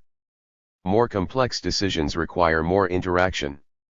If you have an idea or an example, just start talking about it to the whole group or the person next to you. Try to listen to everyone at once, and plagiarize everything you hear in your next suggestion. If you see someone isn't participating, make them comfortable by asking what they think. Everyone should be participating all at once. The more chaotic, the more creative. Hopefully, all the input will coagulate into one dynamic, solid plan or idea. In the end, no one will know whose idea it is, and it will belong to everyone. Exercise. If group energy is flagging, or if the meeting has been dragging on for a long time, it can be a good idea to ask for a minute to stretch, do jumping jacks, take a break, or go to the bathroom. Moving around can break the monotony, and give people more energy when they come back together. Straw polls. During a discussion about a possible decision, it may be helpful to know how everyone feels. For example, you may raise a concern you have with someone's proposal. It's not a serious problem, and you'll stand aside if no one else agrees with you. You want to know if you are the only one who feels that way, or if other people do too and they just haven't spoken. Or maybe someone raises a possible objection as a hypothetical, to play devil's advocate, and then the entire group discussion starts to revolve around that objection. You may wish to know if anyone personally has an objection, or if everyone just thinks that someone else does. Call for a straw poll and ask people to raise their hands if they agree/disagree. Raise your hand if you think we need to do a fundraiser in the next month. Raise your hand if you think that blocking the street for our May Day party will alienate us from the community. Straw polls are good to get a feel for everyone's opinions, but be careful, by possibly expressing a majority, it's a potential intimidation tactic. Consensus means that everyone counts, but if someone sees that they are outnumbered, they may silence themselves. Don't use straw polls when dealing with controversial or divisive topics. Use more discussion instead. Feelings check. At some point at every meeting, it's a good idea to have a feelings check. A feelings check is a go-around in which everyone in the group tells how they are feeling, what they think is going well, what they think is going poorly. A group can't improve without feedback, and the feelings check gives everyone an opportunity to make constructive criticisms. In a society based on domination and unfairness, confronting problems is discouraged. We're supposed to just shut up and mind our own business, or call the cops and they'll take care of things for us. To make a good revolution, we need to be able to confront our problems. It can be difficult to call out your friends and fellow activists when they screw up. People think they're being attacked, and get defensive. It's important for your group to create a safe space for people to bring up criticisms. Expressing feelings is also crucial in a consensus-based group. Living in a patriarchal society, we are taught to minimize feelings. In activist circles, people value analytical communication and political intelligence, but don't value social or emotional intelligence. If anything, we need more of the latter. It doesn't require a sophisticated analysis to organize a good tree sit or provide health care in an impoverished community.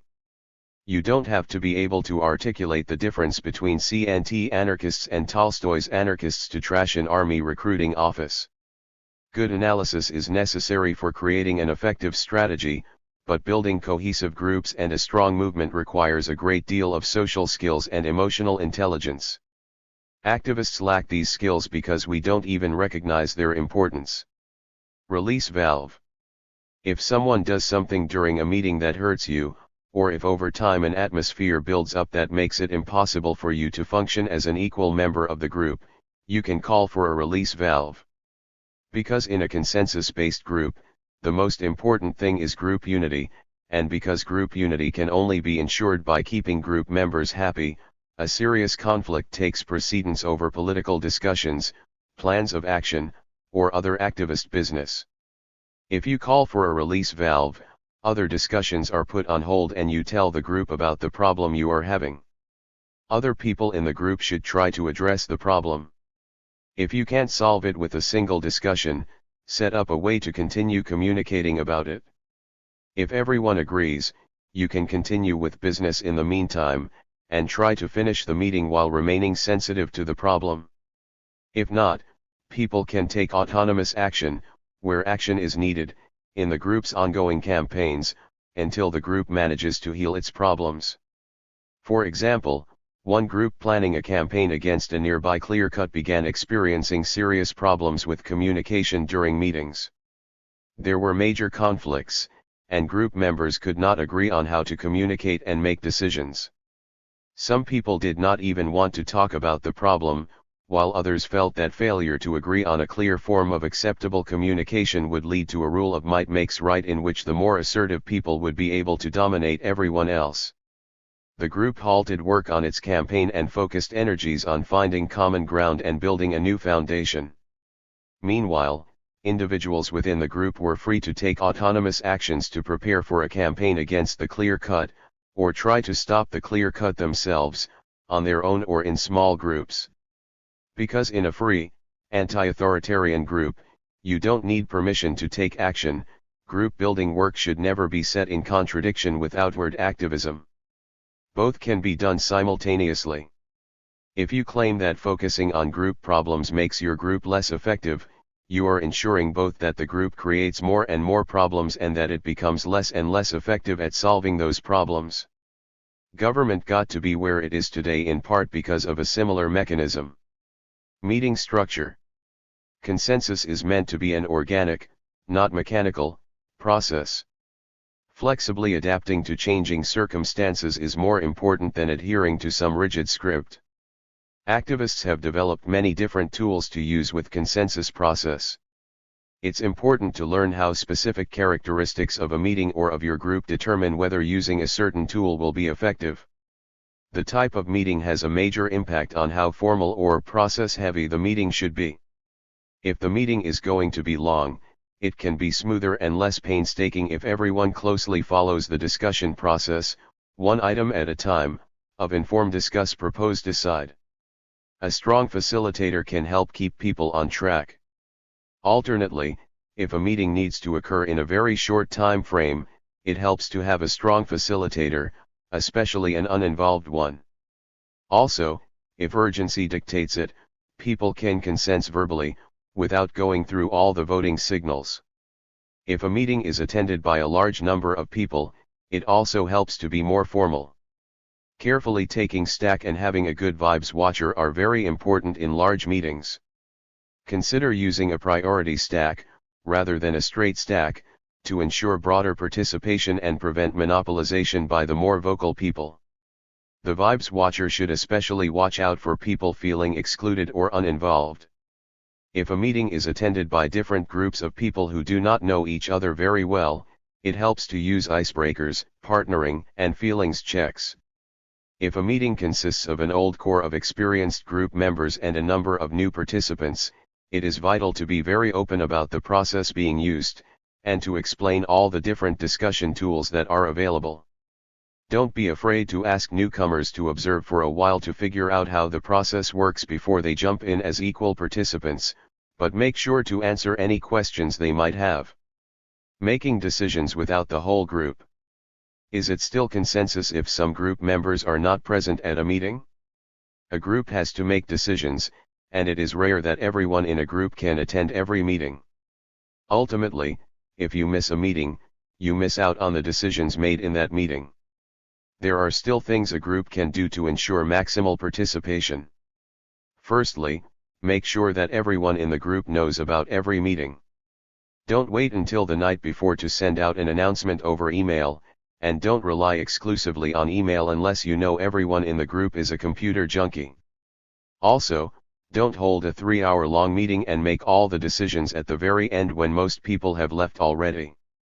If a decision is particularly monumental, make the decision over the course of several meetings, to allow for multiple opportunities for people to give input and to participate in the process.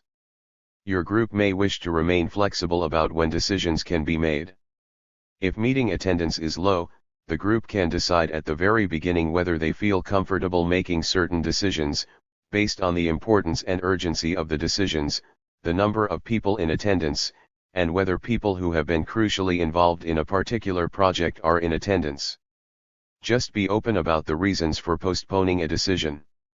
An easy way to set up unofficial leaders in a group is to avoid decision-making when group members seen as more influential are not present. If your group is membership-based, like a worker-owned cooperative, and roughly equal participation by all members is assumed, you may wish to decide on a quorum, or the minimum number of members necessary for the group to be able to make decisions of varying importance. Alternative voting. It is important to recognize that people cannot, and should not, agree on everything. We can be expected to consent on common expectations and responsibilities as members of a group, or on group strategies. Groups in many societies have used consensus to answer these questions as long as humans have existed. We cannot be expected to all agree on matters of personal taste, artistic creation, or other individualized matters that may intersect with group activities. In some cases, there is no need to agree. Consensus-based groups should not enforce conformity or micromanage the preferences and tastes of individuals. For example, if you are making signs for a protest outside the local slumlord's office, you don't need to consent on each and every placard. Everyone can make their own signs, exercising their own judgment and artistic sensibilities. Sometimes, matters of preference and artistic creation must be decided by the group. Cooperation in art usually blunts each person's artistic creativity.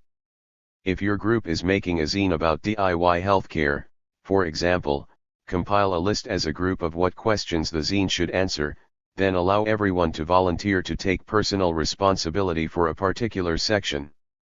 Use compilations to express the diversity of voices in your group. If a group project requires a compositional unity, say you're painting a mural about gentrification on the wall of an abandoned building, don't be afraid to consent as a group on adopting one person's vision. Another tool that can help is alternative voting. Your group can agree by consensus to use a form of majoritarian voting to make a particular decision. This exception should take place within an overall consensus framework, and the decision reached by the vote should still be subject to a block, if anyone strongly disagrees with the outcome. In one example, a newly formed community organization was trying to decide on a name. There were at least 5 contenders for people's favorite name suggestions. Discussion couldn't change people's minds as to what their favorites were, so they decided to vote on the name. The purpose was to find a name that no one was unhappy with, not to find a name that was everyone's favorite, and not to find the most popular name. So the group adopted a complex form of voting, in which each person wrote down their favorite choice, their second favorite choice, and their third favorite choice. First choices got 3 points, second favorite choices got 2 points, and third favorite choices got 1 point. After the point total for each choice was tallied, the least popular suggestions were eliminated, and group members talked about how they felt about the remaining choices. Then a run-off vote was held. In the end, the group decided on a name that was basically everyone's second choice. It was no one's favorite, so no one won the vote, but it was also a name that everyone was satisfied with. After the voting process, the group used consensus to establish that they were happy with the decision, and everyone thought that the results were fair. You can use your creativity to come up with other forms of alternative voting. Another good method is to give people a certain number of points that they can use as negative votes or positive votes. This can help weed out choices that are favored by a majority, but strongly opposed by a minority. It's also a good idea, with alternative voting, to allow a gradual process of elimination through multiple rounds of voting. With just one round of voting, the outcome may be an unpleasant surprise to many group members. Multiple rounds allow group members to affirm the best choice more thoroughly. There is another type of situation in which alternative voting can be useful within a consensus framework. In very large groups, especially when people do not know one another very well. Consensus process can be a cumbersome way to come up with effective strategies. This situation often arises among groups that come together to plan a large action or mobilization. Often, a large group in such a situation can come up with a general theme to the action, and then clusters and affinity groups within the coalition can make detailed plans in small groups about their own participation. However, sometimes a large group needs to come up with a more detailed decision. Such a large group can easily dumb down individuals' ideas and prevent the adoption of detailed or complex strategies. In these situations, it could be helpful for the large group to use consensus process to agree on an overall theme or set of parameters, and then agree to use a voting system to select a detailed strategy. In such a situation, after individuals or groups within the coalition have had time to formulate specific plans, the group discusses and revises the plans, and votes on their favorite one. If done well, this method will not violate the spirit of consensus, because each specific plan should adhere to the group's parameters and any concerns people might have should not be fundamental enough to require a block. Using consensus process is also counterproductive in the middle of actions, say during a protest, when decisions need to be made quickly. A cohesive group should consensus on a strategy or goal beforehand, and come up with an effective way for the particulars to be decided during the action, when group communication becomes difficult. It usually works to assign clearly defined roles to trusted individuals within the group. During a street action, this could include scouts, communications people, and a movement leader. Anti-authoritarian groups should not be afraid of leadership in this context. The positions are temporary, they only exist in pursuit of a goal consensed on by the group, and no coercive powers are given to the leader, meaning that at any point someone in a leadership role betrays the group's trust, every single person in the group still has the power of the block, because they can refuse, break off, or demand that new roles be assigned. A group engaged in direct action or confrontational protests simply cannot conduct a meeting while being chased by the cops, though sadly quite a few times in the past anarchists have done so, rather than using a decision-making process, in the spirit of consensus, specifically adapted to the situation at hand. This is no different than using delegates at spokes councils or assigning coordinators to manage specific tasks during a campaign. The group consensus on a goal, and individuals are entrusted to oversee the particulars in achieving that goal. A good way for your group to decide how best to employ consensus in a particular situation is to be clear on whether you want to privilege action or inaction. Consensus process as described through most of this book privileges inaction, meaning that without consensus, the group takes no action. In many situations this is helpful because it preserves group unity, but in many situations, whether you're counteracting a police assault at a protest or responding to a major group conflict, not taking action is simply not an acceptable option. In these situations, your group should formulate a way to privilege action over inaction. Consensus -1? Some groups like to use consensus -1, which means it takes two people, not just one, to block a decision. Full consensus is not needed or attempted. This practice may reflect the belief that one person objecting alone against the entire group is probably being obstinate, but another person being in agreement validates the objection. You may or may not agree with this belief. However, the reason most often stated by proponents for using consensus -1 is that this format prevents a single person from sabotaging the entire group, be that person a government informer, a mentally ill person, a self-righteous and uncooperative activist, a socially maladapted person who just can't get a grasp of the idea of consensus, or just some random jerk. This fear of sabotage is in itself counterproductive. More so than any other decision-making process, consensus should be immune to sabotage, unless it is viewed in the legalistic or non-confrontational mentality that is behind the idea of consensus -1. Consensus process should not be viewed as a legalistic process. Consensus process is not kept on track by an effective set of bylaws. It works because of the involvement of a group's members. Trying to solve the fear of group dysfunction by adding a rule is an ineffective response, the result of conditioning from an authoritarian, legalistic society. Group dysfunction should be actively confronted by the group, not passively sequestered by a rule. Consensus-based groups are anti-authoritarian. They are based on the principle of voluntary association. If you are functioning poorly within the group and you do not earnestly wish to improve your level of cooperation, there is no reason for you to remain a member, not for your own sake, nor for the sake of the group. If you cannot recognize this yourself, the other group members should be able to confront you, and if necessary, ask you to leave.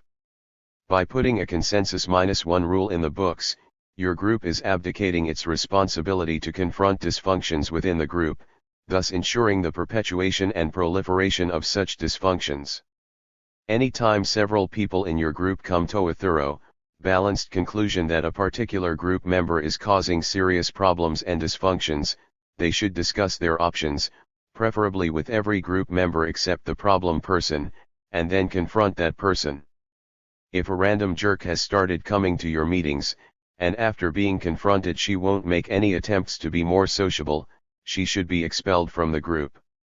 She has the right to be a jerk, and to accept the consequences of her jerkiness. Your group has the right to make decisions in a jerk-free space.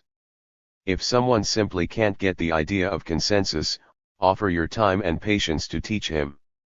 If he won't make enough effort to learn, let him know he would be better off in a group of like-minded individuals.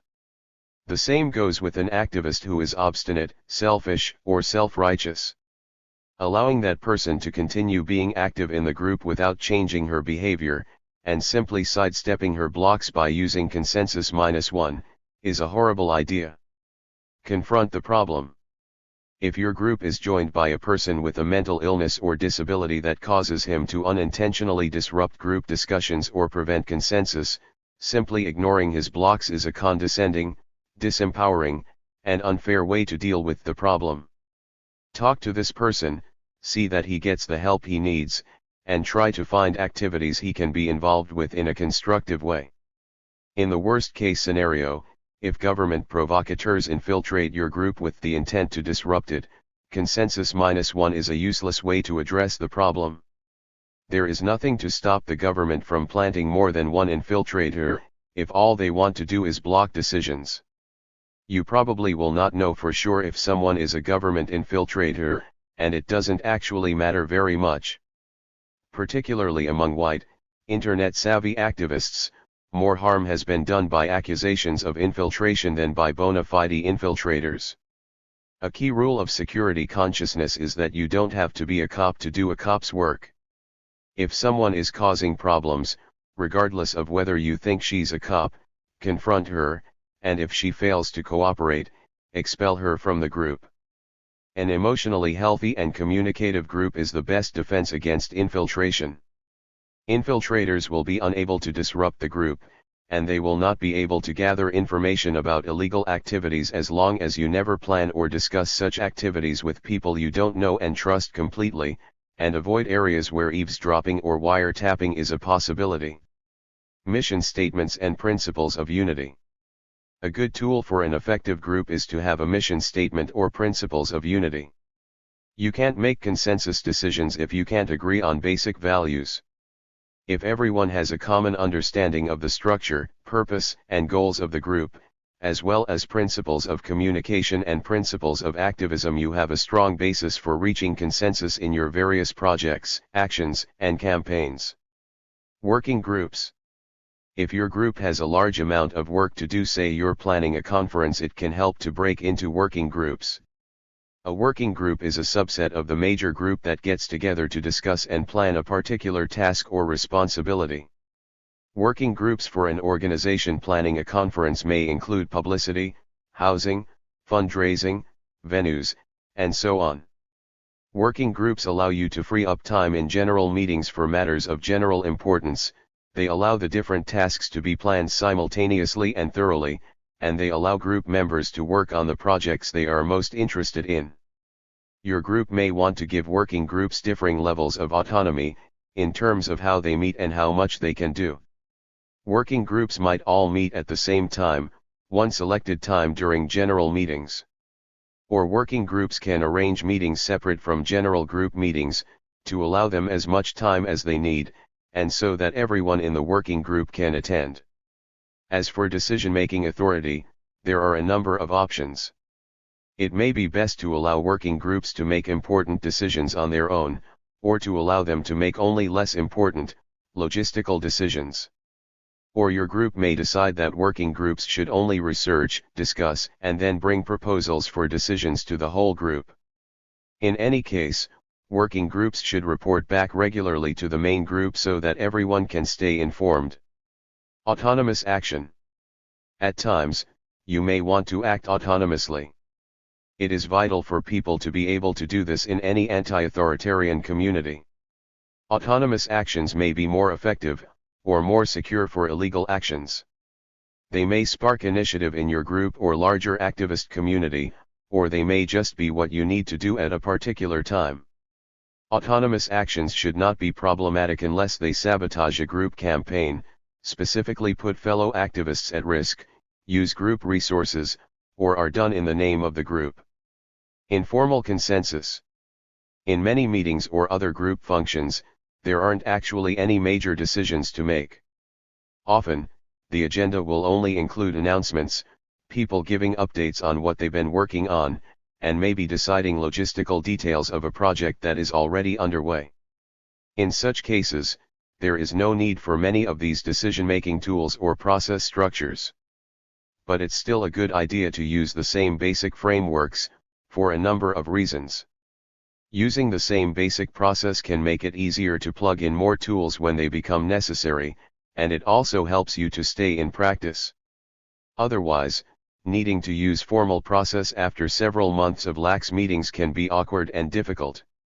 Some consensus groups have remained informal for so long that they lose their self-identity, develop runaway problems with unaccountable group members, or bring in new members who, it turns out, don't even support the idea of consensus and never really knew the group was consensus-based. It also helps to constantly use mechanisms that encourage feedback and help people express problems that might be swept under the rug in an informal setting. And when new people come to your meetings, being able to see the basic skeleton of consensus process demystifies it for them and makes it less intimidating or confusing when a major decision requires the use of tools or processes they might not have encountered before. For example, you should have a facilitator, vibes watcher, and note-taker at every meeting, and the individuals who volunteer can decide how active a role they need to take based on the situation. If a meeting proves more difficult than anticipated, it helps to already have people filling these roles, ready to step forward. Also, you should make some forms of encouraging feedback a tradition for your group. One activist organization, regardless of how loose or informal a meeting is, always has a feelings check at the end of meetings. This tool gives people the opportunity to say if they thought the meeting needed to be better organized, or to express other problems. Also, it is one of the easier consensus process tools for new people to participate in. A feelings check can make new group members feel valued and comfortable, and allows them to give feedback to the group process, which can be invaluable to other group members. As always, you need to use your best judgment in deciding the appropriate degree of formality. Using more process than you need can feel stifling and bureaucratic. Using too little allows the meeting to be dominated by more vocal people, and can lead to decisions that exclude many group members' opinions. It is not at all infrequent in overly informal meetings that one person can leave thinking the group agreed on a certain decision, while another person might have a different understanding of the decision, or think that no decision was agreed on. Note, if men and women participate unequally in your group, keeping track of participation during a meeting and sharing the results at its end can help illuminate the problem and can make people aware of how they participate. Awareness of group dynamics. What do we mean by dynamics? The dynamics of a group are its patterns of interaction, communication, power, and responsibility. Is anyone condescending, aggressive, or paternalistic? Who talks more, and who less? Who asks questions and who makes statements? Whose ideas does the group adopt and act on, and whom does the group ignore? Who does the grunt work to turn a plan into a reality, and who gets the credit? Being aware of these patterns helps your group stay healthy. An unforgivably quick rundown of common power dynamics. Noticing the power dynamics in your group takes a combination of sensitivity and practice. Ultimately, individual personalities and specifics within your group have more weight than generalized patterns of social oppression, but being aware of oppressive dynamics can help keep those dynamics out of your group. Here are some basics. Gender. A bad gender dynamic might include men being responsible for decision-making and high-profile, rewarding actions, while women are responsible for thankless logistics and grunt work. Men's ideas are more highly valued, as are masculine skills like analysis and political intelligence, while social skills and emotional intelligence are undervalued. Queer people will either be marginalized or forced to conform to binary gender dynamics, acting in either a masculine or feminine role. A good gender dynamic will allow an unlimited range of gender expression. Rather than being polarized into one of two categories, everyone will be able to develop their personal strengths and work on their weaknesses, while also giving one another a safe space to heal from patriarchal dynamics in the outside world. Age. A bad age dynamic could include old people devaluing or patronizing young people, and young people dismissing or marginalizing old people. A good age dynamic will allow group members to de-emphasize age, and learn together without ego, without assumptions that age grants either wisdom or obsolescence. Everyone will recognize that they are at different places in learning about different things, and that their personal experiences are not necessarily applicable to others. Class.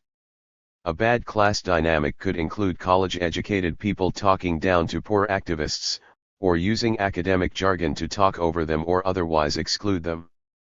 It is not uncommon for college-educated activists to get angry with people from poorer backgrounds when they are contradicted. Often such activists have specific ideas about how poor people should be helped. A good class dynamic would allow everyone to comfortably own up to their personal class background, whether rich or poor, and respect and learn from everyone else despite class differences. People from any background would be able to acknowledge the depravities of their particular socio-economic context, though people from wealthier backgrounds would have to especially acknowledge that their privileges were built on the backs of poor people. Race. A bad race dynamic may include white people tokenizing or excluding people of color, or forcing people of color to conform to white cultural expectations. Also common is for white people to act like all racism is the fault of government and corporations, and get defensive when white activists are called out for racism. Instead, many white activists pass off racism as class oppression. A good race dynamic will allow for cultural flexibility, constructive criticism, and healthy discussions of race and racism. And in a good dynamic, white activists will not be afraid to give up control and let activists of color change their opinions and their conceptions of activism. Frequent problem characteristics. Being aware of common behaviors that impede group consensus can help you prevent those behaviors in yourself, and recognize and confront them in other people. Here's a quick list. Overtalkative. Being able to talk with ease is great, but talking so much that no one else can get a word in edgewise isn't fair. Also, many overtalkative people are rambling and irrelevant. The tighter a meeting is, the more you should think twice, is it really necessary for me to say this to the group? Remember that every time you talk is one less time that someone else gets to talk. Try sitting through a meeting without saying anything at all. Notice how it feels, and see whether people who usually talk less are now able to talk more. Quiet and uncommunicative. You may have good reasons for not feeling comfortable opening up, but the group can't be healthy unless everyone steps forward and makes efforts to communicate. In consensus process, everyone's input is essential. Often, people won't say anything in a discussion because they feel like they don't have some original, brilliant idea. But as a member of an anti-authoritarian, consensus-based group, you are not needed only for either leadership or grunt work. You are needed as a present and participating member of the group. Even simply saying how you feel will help the group be more effective. The lone gun. It's great to be your own person, but if you're going to be part of a group, you have to learn how to cooperate. The benefits of working with other people come with the responsibilities of learning from other people and listening to other people.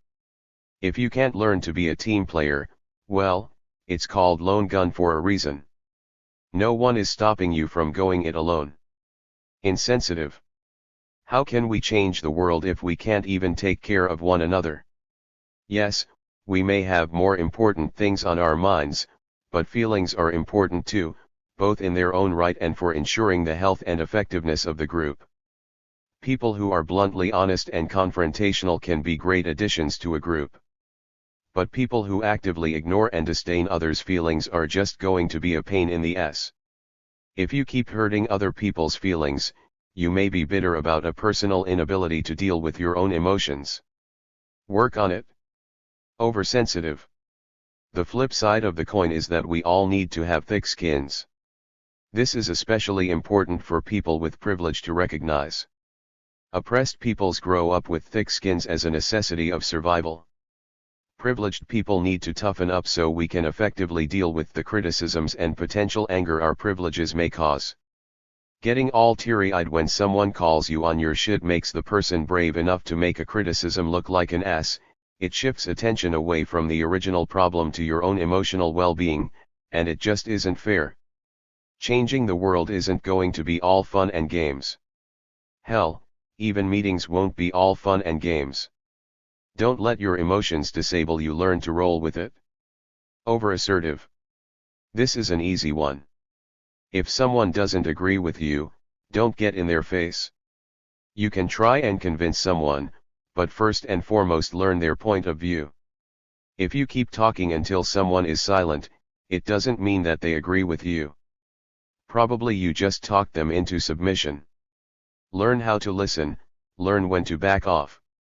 Over-involved. Some people have more time to devote to activism than other people, but that doesn't mean that people with more time should be in control of every project, policing other group members to make sure they're doing what they volunteered for. If you do have more time than others in the group, consider doing some of the grunt work that disinclines busier people from getting involved. Inattentive. When other people are talking, are you just waiting to have your own say? Do you interrupt people because you think you already know what they're going to say?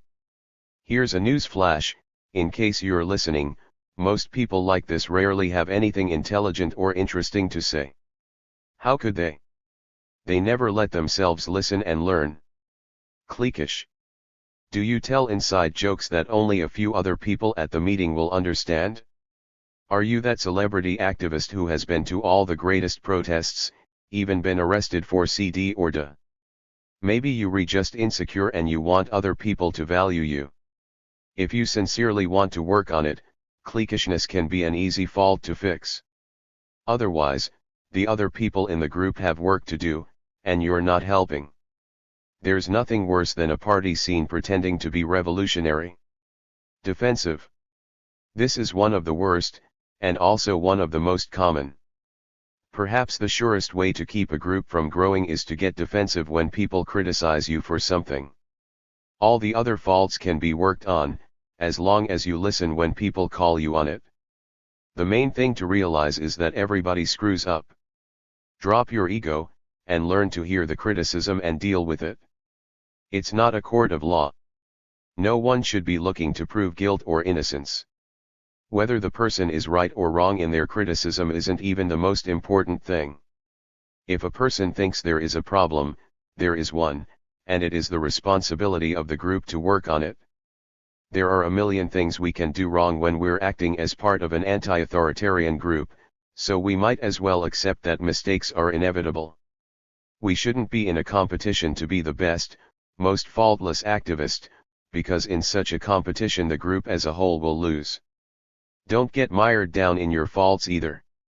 We're surrounded by pathologies resulting from capitalism, white supremacy, patriarchy, gerontocracy, and imperialism, and still we manage to come together to foster equality and autonomy.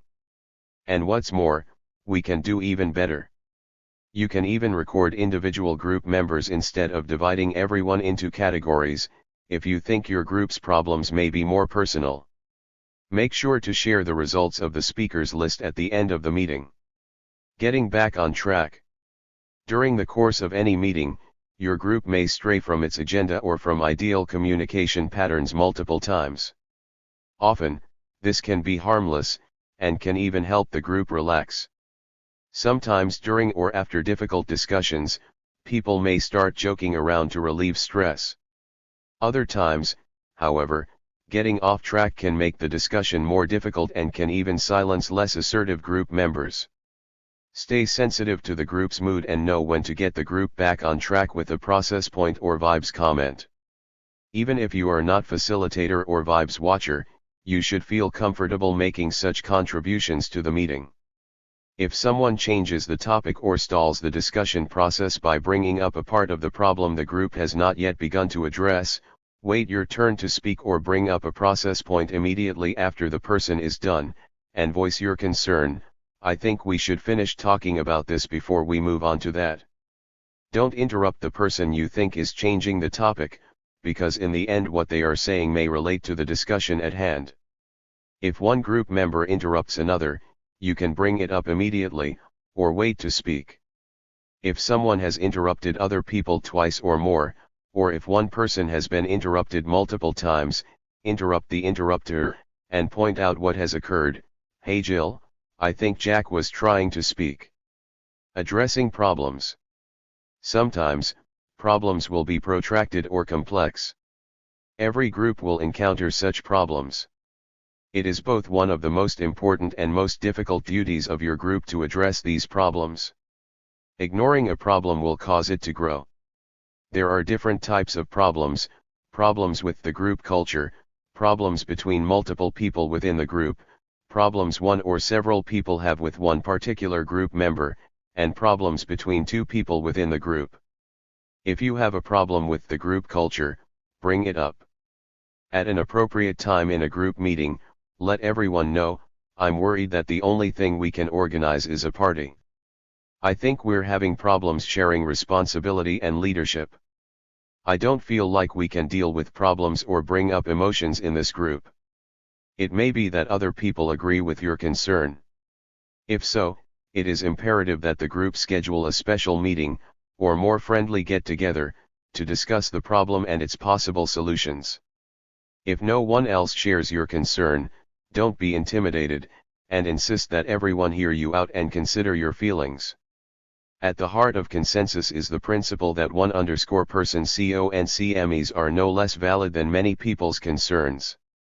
At is preventing other people from empathizing with you.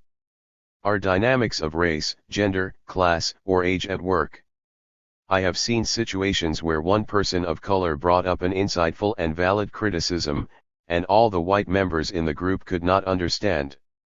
If none of these dynamics are at play, and the other group members have listened to you fairly, but still cannot agree with your point of view, it may be that this group is the wrong one for you. If that's the case, you may be happier working in a group with which you have more common ground. Problems between multiple members in the group often manifest as two opposing teams centered around differing points of view.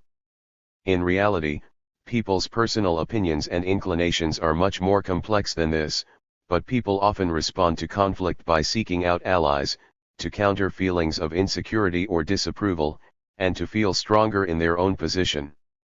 Such factionalism may blur the particularities that are the key to solving the dispute in a consensual manner.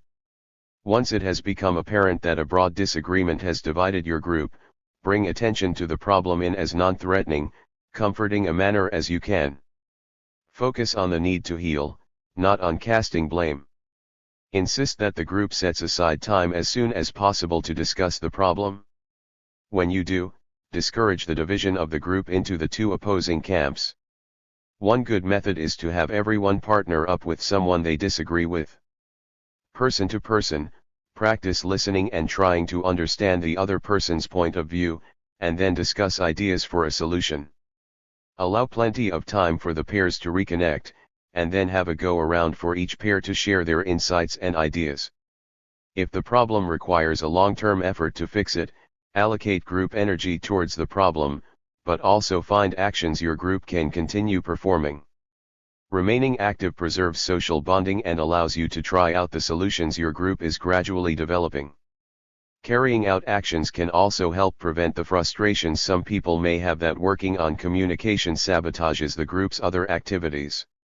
If you are having persistent problems with one other group member, approach that person outside of the group and ask to talk.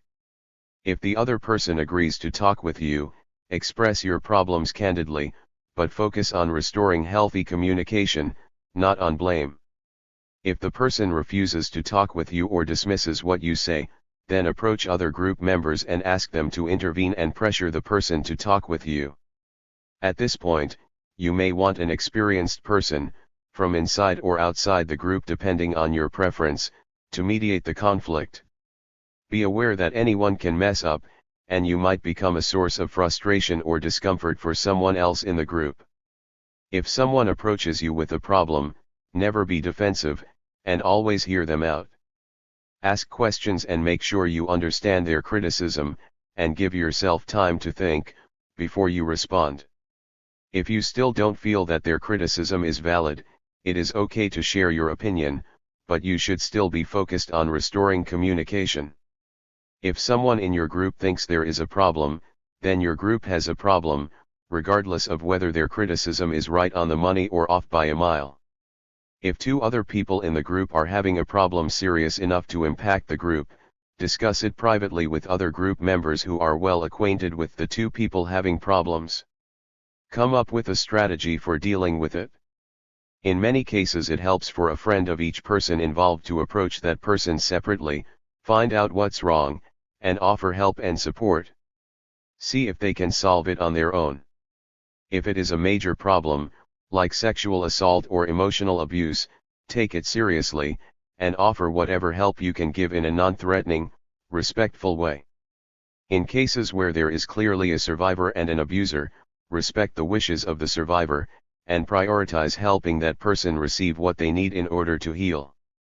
At the same time, do not alienate the abuser, or cause them to run away and become a problem in another community. Help them feel safe and supported while demanding they be accountable, or else the emotional problems that caused them to do wrong could worsen. The importance of culture. Much of how you view your group's problems and how you deal with them, how you view your goals and how you take action, stems from culture. Culture is worldview, and it is implicit in every human activity. Because there is no single correct way to do anything, different human groups do things in different ways. Things that seem natural to us will seem peculiar to outsiders. This is especially true of communication. Being aware of the things we do that are particular to our culture is important if we want to work with people from different cultural backgrounds. This doesn't only apply to people from different countries. Cultural divisions are also pervasive across lines of race, class, age, and region. Every activist group will have its own culture. That culture may be a blending of pre-existing cultures, and it may contain elements that are new or peculiar to everyone in the group. Activists have yet to discover if multiculturalism is possible or even desirable. We cannot create a space where all cultures will be comfortable because some aspects of some cultures are diametrically opposed. Can we create a space where a selected set of cultures may coexist harmoniously? Even the idea of multiculturalism is peculiar to a very specific culture. A potential mistake of multiculturalism, even radical, non-liberal varieties, is the idea that all cultures are equal, which they are not, neither in the sense of being interchangeable nor in the sense of one being just as good for its members as another. Cultures arise from and in tandem with economic, political, and geographic contexts. They are rational within those contexts, and irrational, even pathological, when they are removed from those contexts. A culture that favors interrupting and speaking up over others makes sense in a political context that silences and disempowers members of that culture. When the same behaviors are transferred into a context in which everyone is encouraged to participate and develop their potential, those behaviors become counterproductive. Neither culture is superior, they simply arise from different circumstances, and make sense in different situations. In using consensus, we are developing a cultural tool that makes the most sense in our situation as radical activists fighting an authoritarian system. How you use consensus within your meetings reflects and affects the culture of your group. Being aware of that culture, keeping it open and flexible, ensures that people from different backgrounds can be better included in, and can better influence, this new culture, and ensures that your group process will remain effective in achieving your chosen ends. Community building. When the meetings are all over and all the issues consensed on, the work of the group is far from done. The ideals of consensus, mutual aid, voluntary association, autonomy can thrive in a healthy, anti-authoritarian community. An important way to increase the health of your group is to build that sense of community. This can establish common ties and trust between group members, and help newcomers feel welcome and gain fluency in your group's particular culture. Don't become another group of burnt-out activists. In between meetings and actions, get together and have some fun. But don't become another clique. Our work is not just about having fun. You should be actively going outside your comfort zone, not just hanging out in the same narrow scene. Keep your community from being isolated and self-referential by actively forging relationships with other communities, until you can't tell where one community ends and the other begins. And when you are having fun, practice different forms of leisure, a music show one week and a potluck the next. An activist culture that is too narrow and too entrenched quickly becomes a simple fashion statement. Community must focus on substance, not image. Accordingly, your activist community should strive towards sustaining its members emotionally, physically, socially, and economically. Build strong relationships into strong communities, and strong communities into strong movements. The glue of our struggle and the new world we build will not be authoritarianism or oppression. We will make unity possible by pursuing mutual interests. We will enable diversity by valuing autonomy. Consensus can be a tool to help achieve this. Broadening group culture. Your group might decide to broaden its culture in order to be welcoming to people from different cultural backgrounds. This takes more than just a few token gestures and artifacts. People growing up in a society that treats culture as a commodity, including some activists who frequently appropriate the cultural symbols of oppressed groups to make themselves seem more diverse, tend to forget that culture is not something you can just import. This is crucial to remember if you are part of a homogeneous group that is attempting to broaden its culture. You can only transmit a culture you are personally fluent in. To broaden your organizing culture, you need to first build relationships with activists in different communities, and learn their priorities and desires, and where your common ground lies. Be equally open to the idea of you joining their group, them joining your group, or forming a new group around a mutually important issue or strategy. If you are only out diversity shopping, then you have some unexamined paternalistic assumptions that you can trace back to the root cause of the isolation of your group or the general segregation of society. If your activism or your desires for a future world are aided by working cooperatively with people across boundaries like race, class, age, or national origin, then external hierarchies must not be allowed to reproduce themselves within your groups. Everyone must feel equally safe. Accordingly, people from different backgrounds need to share power within the group to the extent that there is no dominant culture. Ideally, everyone would talk about how they are most comfortable communicating and organizing, and then you would deliberately blend a variety of preferences into a new, syncretic group culture. A syncretic culture has the advantage of being mostly welcoming to people from its component cultures, but it is not to be confused for a magic passage to diversity. A group culture created through the alliance of traditionalist Lakota activists and young white anarchists from the Midwest will still be confounding to old white New England pacifists or Mexican immigrant laborers. As a syncretic culture is being forged, your group may feel like it is in limbo, with the unwritten rules of communication we usually rely on intuitively being vague, contradictory, or non-existent. Already having personal relationships with the people in the group from a different cultural background as yourself makes this transition much easier.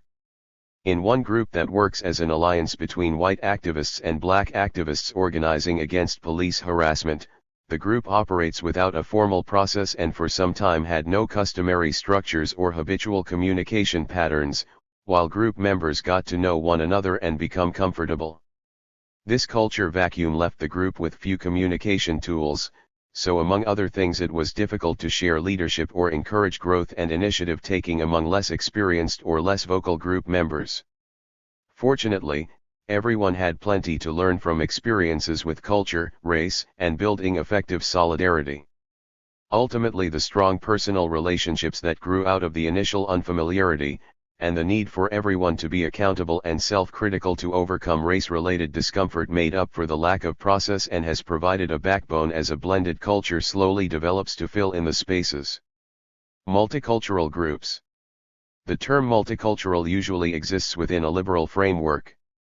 Multicultural in this sense refers to groups that project a superficial equality through symbols of diversity. Liberal multiculturalism does not attempt to achieve reconciliation or to challenge the reigning narrative. Rather, a diversity of cultures can be acknowledged and celebrated as a means of ignoring the ongoing exploitation and destruction of most of these cultures by the dominant culture, which can be accurately described as patriarchal, white supremacist, Western, capitalist, statist, and so on.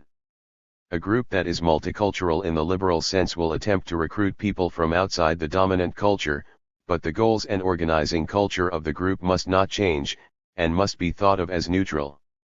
These efforts are accompanied by an absence, or active avoidance, of analysis of how power is shared within the group. In the end, the only evidence of multiculturalism these groups can provide is a colorful membership.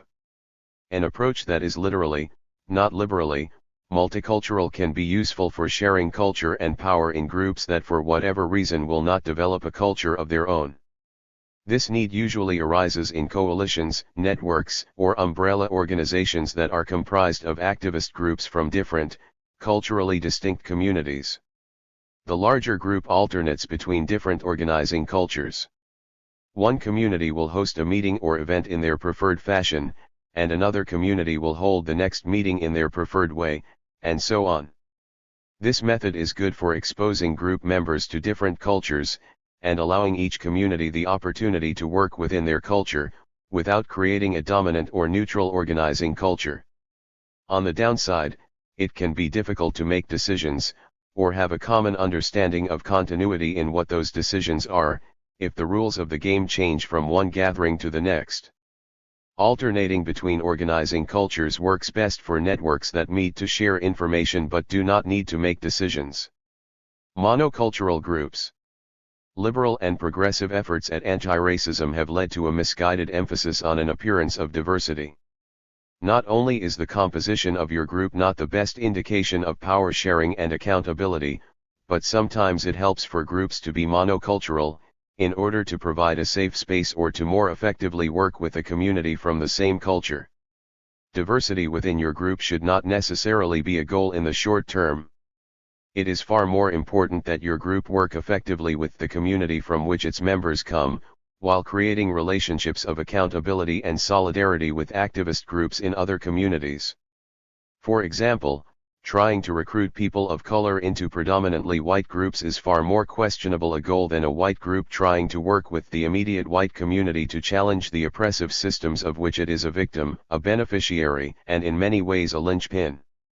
Anti-racism would be well served by white activists taking responsibility for their communities, and thwarting the racism that encourages poor whites to scapegoat people of color and immigrants.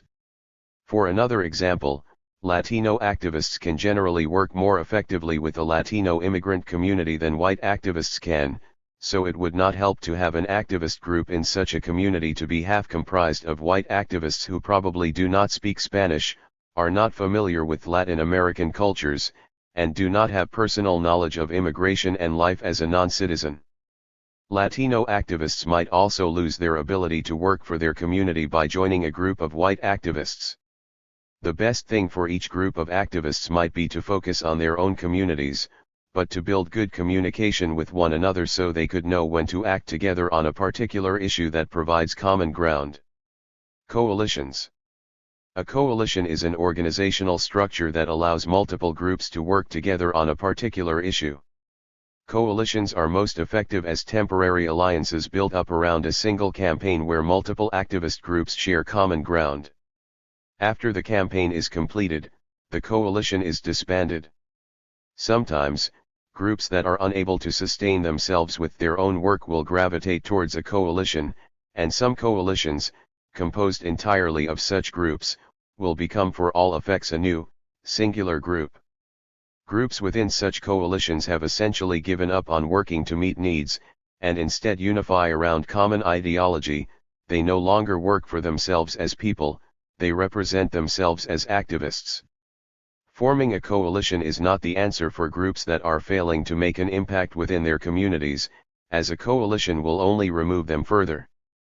To function well, a coalition must be comprised of groups that are already working effectively within their communities, and that band together because they have common ground with other groups on a particular issue that has come up as a barrier to their other work.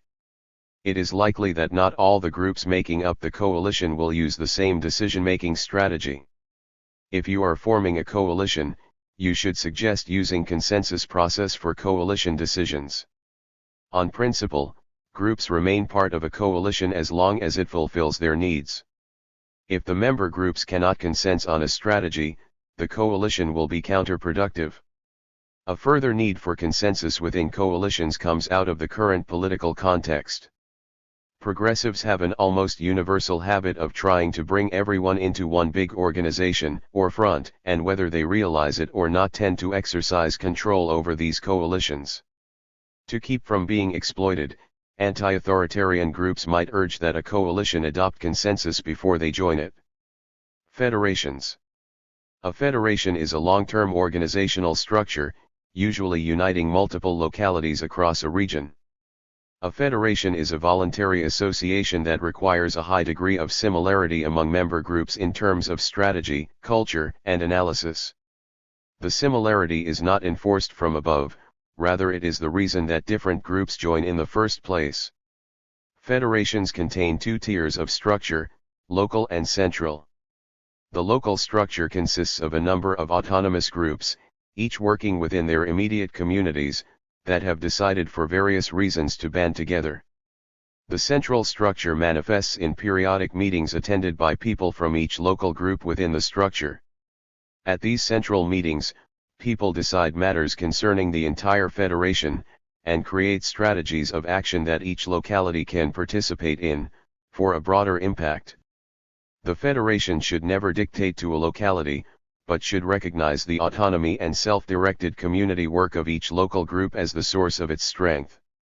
A federation can ensure its cohesion by adopting well-defined principles of unity when it first forms, and subsequently striking the right balance between coordinating actions among all local groups, and simply communicating the work being carried out independently by local groups. To keep from becoming top-heavy, the federation should avoid appointing official representatives in each group, and the groups themselves would do well to identify autonomously, rather than as part of the federation. For example, if your group joins a federation, still keep your local focus, don't change your name from Rocktown InfoShop to Southeast Federation Local 12. Federations should also recognize that as semi-hierarchical organizations trying to bring active groups across entire regions together under one structure, they are ripe targets for government infiltration and disruption. Governments understand federations better than they understand networks, and any agent knows it is a far better career move to neutralize a subversive federation, no matter how ineffective, that spans half the United States, than to neutralize a dozen subversive community organizations. Accordingly, federations should put the highest emphasis on encouraging open, honest communication, strong social bonding, and healthy conflict resolution. Macho behaviors should be eradicated like the plague, because these are the easiest for provocateurs to manipulate, and they are also the easiest for government agents to comprehend. Networks. A network is a decentralized structure created to facilitate communication between multiple groups. Each group is autonomous and completely responsible for its own activities, but they communicate to share ideas and pool resources. Two or more groups within a network may decide to work together in a particular effort, but it is rare for every group in the network to coalesce. Networks can be informal, and communicate as needed through social channels, or a network can meet regularly to share information, and establish a process such as a phone tree or email listserv to facilitate communication outside of meetings. At times in the past, when people and groups within networks were effective and energized, in emergency situations networks as a whole mobilized more quickly and effectively than centralized armies. Teaching consensus. Learning consensus. Obviously, the best way to learn consensus decision making is by using it. It can help to host a workshop, bring in an experienced, outside facilitator, or read a book like this one so that you are familiar with the basic process and tools. It will be harder to adopt a consensus process if no one in your group has experience with it. If possible, participate in established consensus-based groups before going on to form your own. More so than with any other decision-making method, you need hands-on experience to be able to create and implement consensus decisions yourself. It is also vital to pool your knowledge. After the inevitably difficult discussions and decisions, share your thoughts with other group members about what went poorly and what went well. The simple act of sharing these thoughts can lead to collective insights. Also look for opportunities to communicate with other groups that use consensus. They may have found an effective way through a problem that your group is currently facing. Adopting consensus as a group. If you are forming a new group, or taking stock of your group's methods, you may decide to adopt a consensus decision-making process.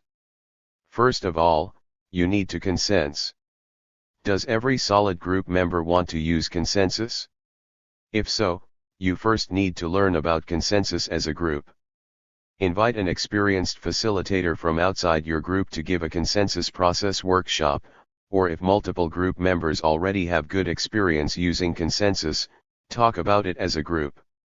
Be aware of what other groups are using, but ultimately you want to adopt a process and tools specifically tailored to your group. Recognize that this will take time. Your group needs to agree on some basics in order to function.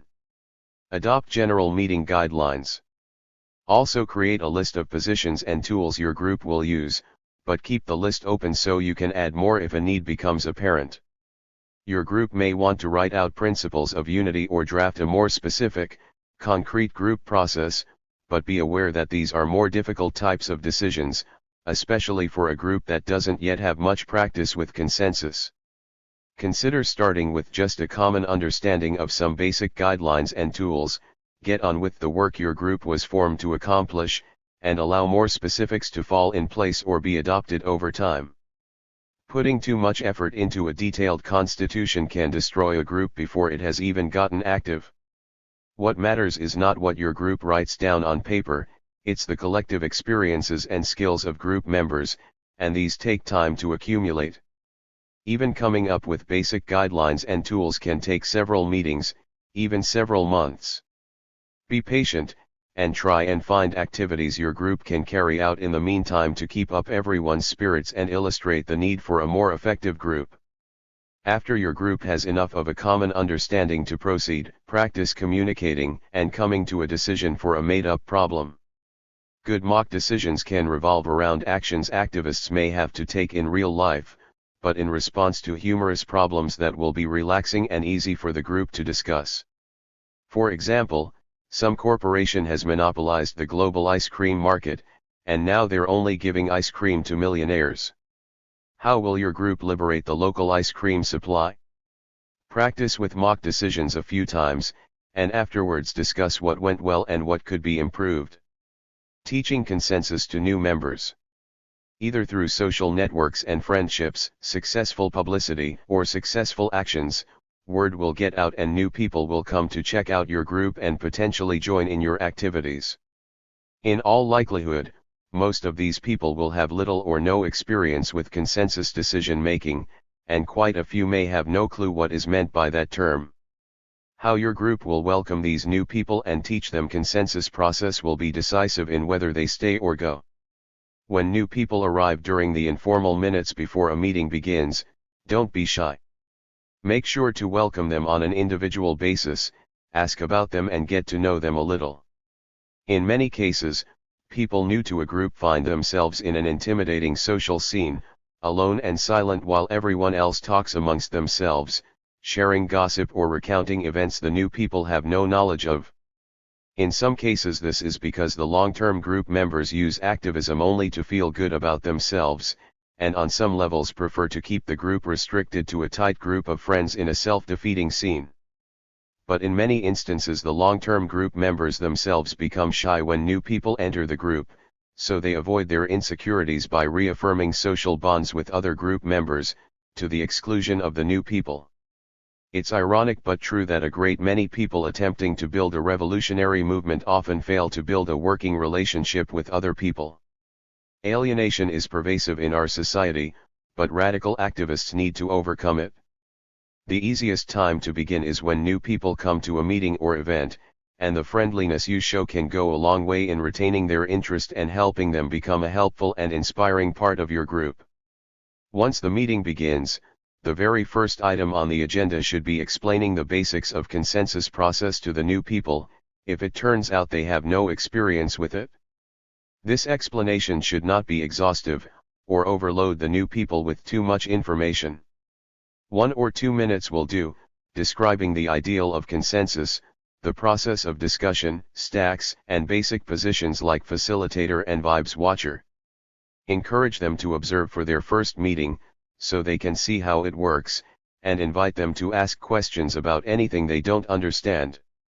The new members can pick up most of the details just by watching as the meeting progresses, and you can explain some specifics, like hand signals, as you use them throughout the meeting. It may be best to explain how the group comes to consensus on a decision as it is happening, rather than at the beginning of the meeting. Consensus in action tends to seem much more reasonable and practical than it does hearing someone describe it. If your group does not end up making any formal decisions at the meeting a new person comes to, find the time to explain the basics of how it works, so it does not remain a mystery. After a meeting is over, make sure to socialize more with the new members, share group history that may have been referenced as background information during discussions, and ask them for feedback. If your group has feelings checks at the end of meetings, make sure to include them. It also helps to have a welcome sheet covering basic information about consensus and the particulars of your group's process to hand to new people, for them to take home at the end of a meeting, or to read before the meeting starts. Never use a welcome sheet as a substitute for a personal welcome or spoken explanations. This is less effective, and tends to feel dismissive. However, a welcome sheet can be a helpful complement to a real welcome. New group members will mess up from time to time, most frequently by changing the topic before a discussion has been completed, sharing information that may be topical but in no way helps the group come to a decision, or getting bogged down in specifics before the group has formulated a general outline. Don't hesitate to point out the problem. Be friendly and non-judgmental about it. Usually they are unaware of how their communication method contradicts the group's method. Often all you have to do is articulate what they have done, and then describe how the group has agreed to communicate and make decisions. If you tell a new member that she is communicating something at the wrong time in the process, make sure to invite her input when the right time comes around. If you have corrected him for changing the topic completely, ask him to add his new topic to the agenda so he has a chance to talk about it. In the first 2 or 3 meetings, make friendly corrections and suggestions when a new member makes a mistake. After that point, continued oversight becomes condescending. Once a member is no longer brand new, deal with mistakes she might make the same way you would with mistakes made by any other group member. The quicker a new person feels like a respected part of the group, the sooner that person will take on responsibilities, learn new skills, and help the group be more effective.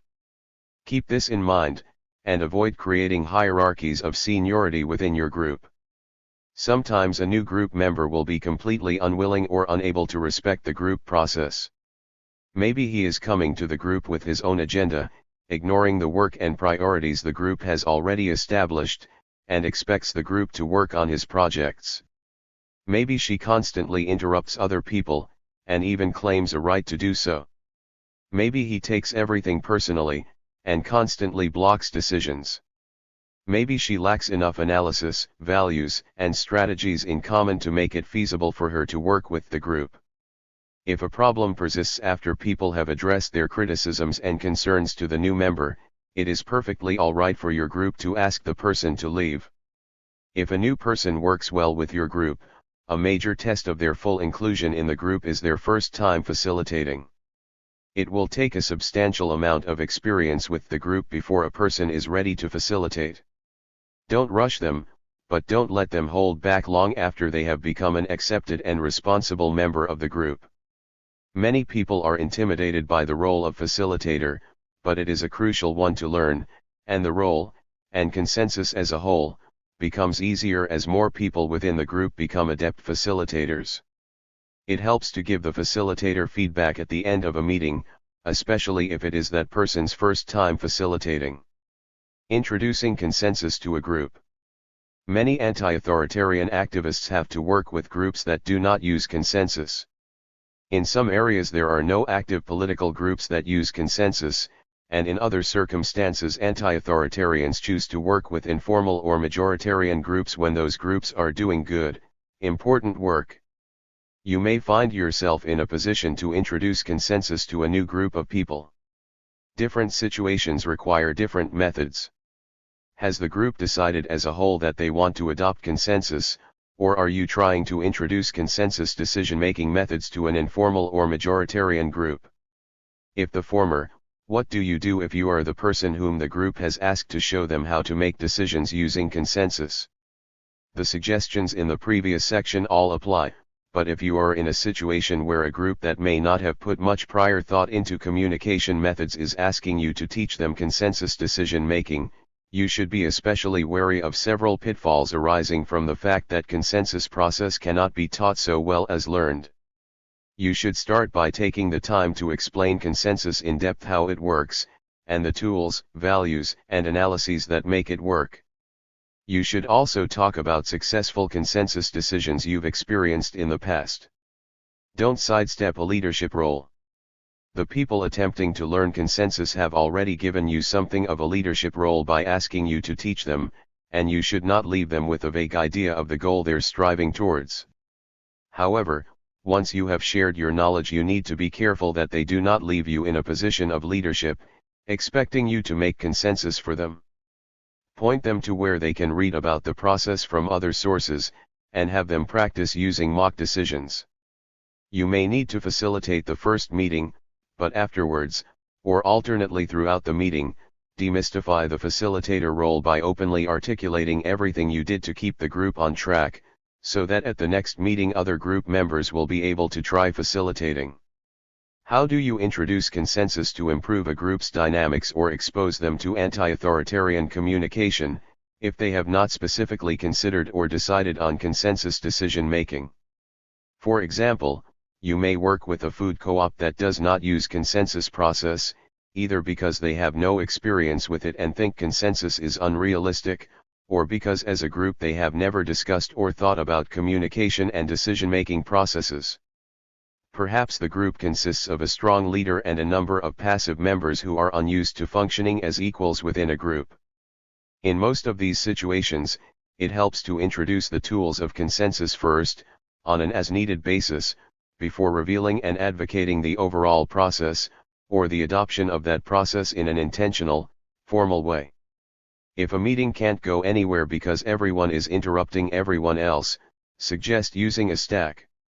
To smooth out continuing difficulties down the road, gradually introduce hand signals or formats like partnering and go-arounds.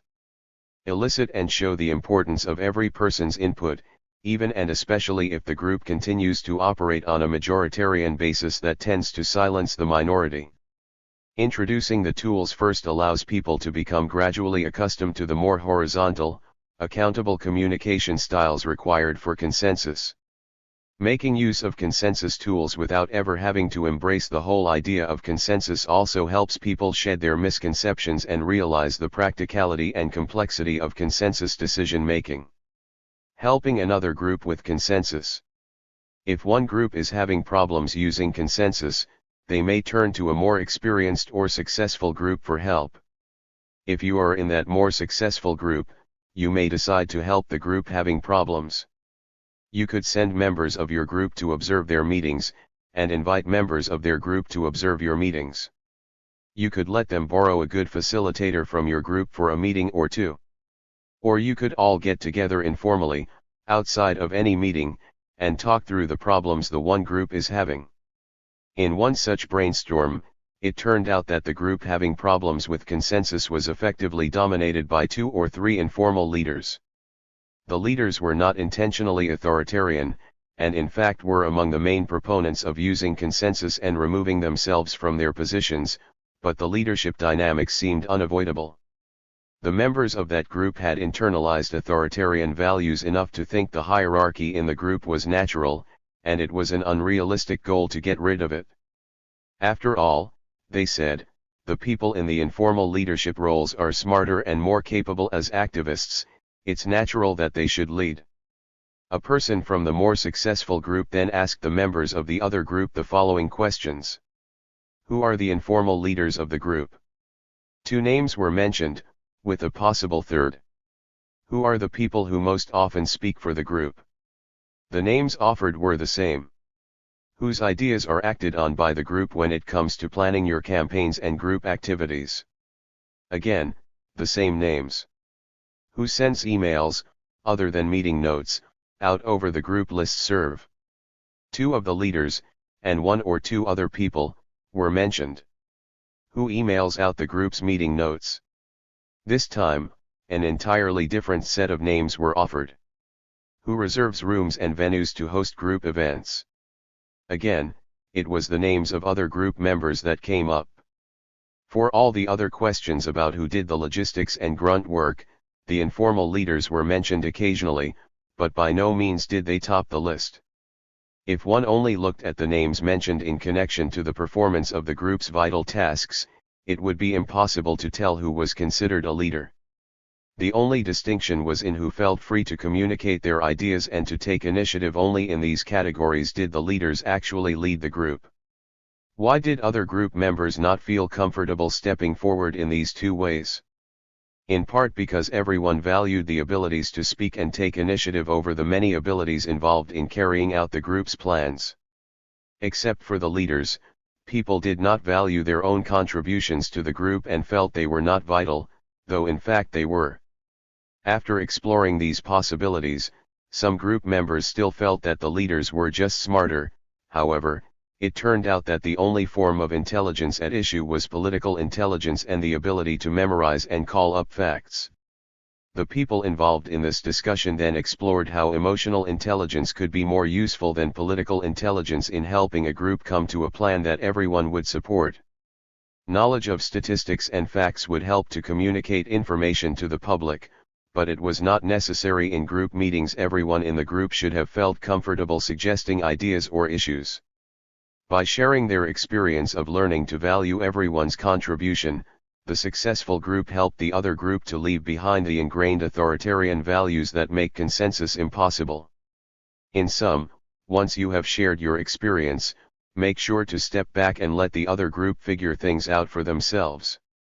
Consensus is a form of decision-making you can only learn by doing.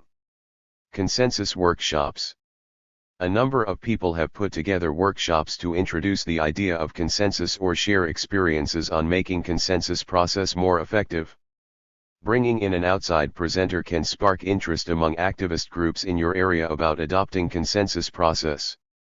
If there are any well-established groups near you that use consensus, contact them to see if they or anyone they know offer workshops. If there are not enough consensus trainers near you, and you have experience, consider putting together and facilitating your own workshop. The future of consensus. As activists accumulate and hone their experience with consensus decision-making, we may develop better solutions to some of the problems that continue to make consensus difficult. How do we reconcile styles of communication from different cultures, uniquely tailor consensus processes to specific cultural contexts, or create a culturally flexible process, or one that can foster balanced communication across varying cultures? Can we find better ways to overcome society's authoritarian conditioning, helping people transition more smoothly into a culture of consensus? There are also a number of discoveries that lie on the horizon. With more experience and a more supportive culture, to what extent will everyone share skills and responsibilities? What more can we accomplish when consensus becomes second nature, and how will those skills and values extend to other parts of our lives, our work, and our society? To what extent will people take initiative and develop their own talents once they have stopped relying on leadership? Consensus decision-making has an important place in the future of anti-authoritarian, anti-capitalist movements. By allowing more people, ideally everyone, to exercise power and responsibility, the use of consensus helps sustain people's commitment to radical organizing. Rather than entering a situation in which they are pawns in political strategies developed by inaccessible leaders, activists who get involved with well-functioning consensus groups are rewarded with a sense of empowerment, and through that power develop a personal attachment to the struggle. Radical groups that use consensus can also be more welcoming for other reasons. The consensus process outlined here comes with several tools for revealing the presence of oppressive dynamics that remain invisible in most politically active groups, and in most social interactions throughout society. By acknowledging these dynamics, a group can take concrete steps to overcome them. If it becomes apparent from speakers lists or feelings checks that women are less likely to speak up, or people of color within the group feel alienated, how will your group create an atmosphere that fosters equality? It is crucial that groups that might otherwise be dominated by privileged people become comfortable spaces for people of color, women, LGBT people, and lower-class people. Over time, such groups using consensus are likely to develop effective ways to deal with internalized oppressions. These new tools will prove invaluable in confronting systems of oppression as in society at large, making us more relevant and our radical organizing more effective. Anti-authoritarian consensus requires an emphasis on emotional communication. Because everyone recognizes the group as a voluntary association, group cohesion is dependent on people's satisfaction. If someone feels unhappy in the group and his feelings are not addressed, he will leave. A consensus group is not a congress or political party with fixed membership or enforced unity. It is a multitude of individuals who come together for their own gain. What the group decides is no more important than why they came to that decision, and how everyone feels about it, because people will not help implement the decision if they feel unhappy about it. The necessity to communicate emotions has important ramifications for radicals. Social problems that most radicals influenced by the European intellectual tradition have viewed entirely as material and economic in nature have critical emotional, psychological, and other components as well. Capitalism, for instance, is not merely a set of material relationships. It is also a paranoia that you have to exploit other people or they will exploit you, a pathological substitution of material fulfillment for emotional fulfillment, a gender-related indoctrination tying your sense of self-worth to the performance of certain tasks. Systems of oppression abuse people, and abused people tend to abuse others, increasing alienation and making the task of liberation that much harder. These recurring abuses, and a culture that discourages communication of emotions, and thus discourages healing, makes many radical activists ineffective or counterproductive. If the use of consensus can help radicals both to heal themselves and to confront the full spectrum of oppression, we will be more likely to succeed. The more emotionally healthy a group is, the safer it will be from government repression. Counterintelligence operations used against radical organizations in the United States have prominently featured a number of methods designed to fan personal rivalries or plant distrust between friends and lovers. The anti-authoritarian aspects of consensus make government infiltration and disruption more difficult. Hierarchies are made to control groups of people. When a more powerful hierarchy encounters a weaker hierarchy, the latter is easily co-opted. By refusing hierarchies and distributing power equally among all members, a consensus group becomes resistant to being co-opted and controlled by the government or authoritarian political movements. Consensus groups are difficult terrain for infiltrators, because the values, goals, and methods of consensus are very alien to the authoritarian mind. Further, consensus-based radical organizing tends to decentralize power in multiple community organizations rather than in monolithic national organizations. This affinity group structure means that a disruptive government operation would have to neutralize one small group at a time, rather than a single hierarchy. In majoritarian and other authoritarian decision-making, power is located behind the scenes, with bargaining, horse trading, alliances, and so on. With consensus, power should be exposed and accountable, and all decision-making should take place in the open, during meetings. Therefore, efforts to sabotage or disrupt a consensus process are often obvious, and the disruptor can be asked to leave. It is important, however, not to let provocateur paranoia set in. By all means, do not speculate about who might be a government infiltrator, and do not assume that someone who is having problems with consensus and is causing the group problems is a provocateur and not just a slow learner. Creating fear of infiltration, or badjacketing a legitimate activist as a provocateur, is a tried and true tactic used by the government. In the end, it does not matter, because a person does not have to work for the government to disrupt your group. If someone is disruptive, give them the benefit of the doubt and help them improve. If they won't improve, then ask them to leave. A major strength of consensus decision-making, which will increase in benefit as consensus becomes more prevalent, is to demonstrate that anarchy is practical and possible. What better proof that people don't need leaders than leaderless groups confronting authority and effectively helping people with the problems government was supposedly meant to solve? The more we take our work seriously, the more consensus will increase the credibility of the anti-authoritarian ideal. People who see a protest organized through consensus are not likely to be terribly impressed. People who see health clinics, bookstores, child care collectives, cope watches, and other groups running without leadership might begin to question the need for the bureaucracy and authoritarianism they have to put up with every day.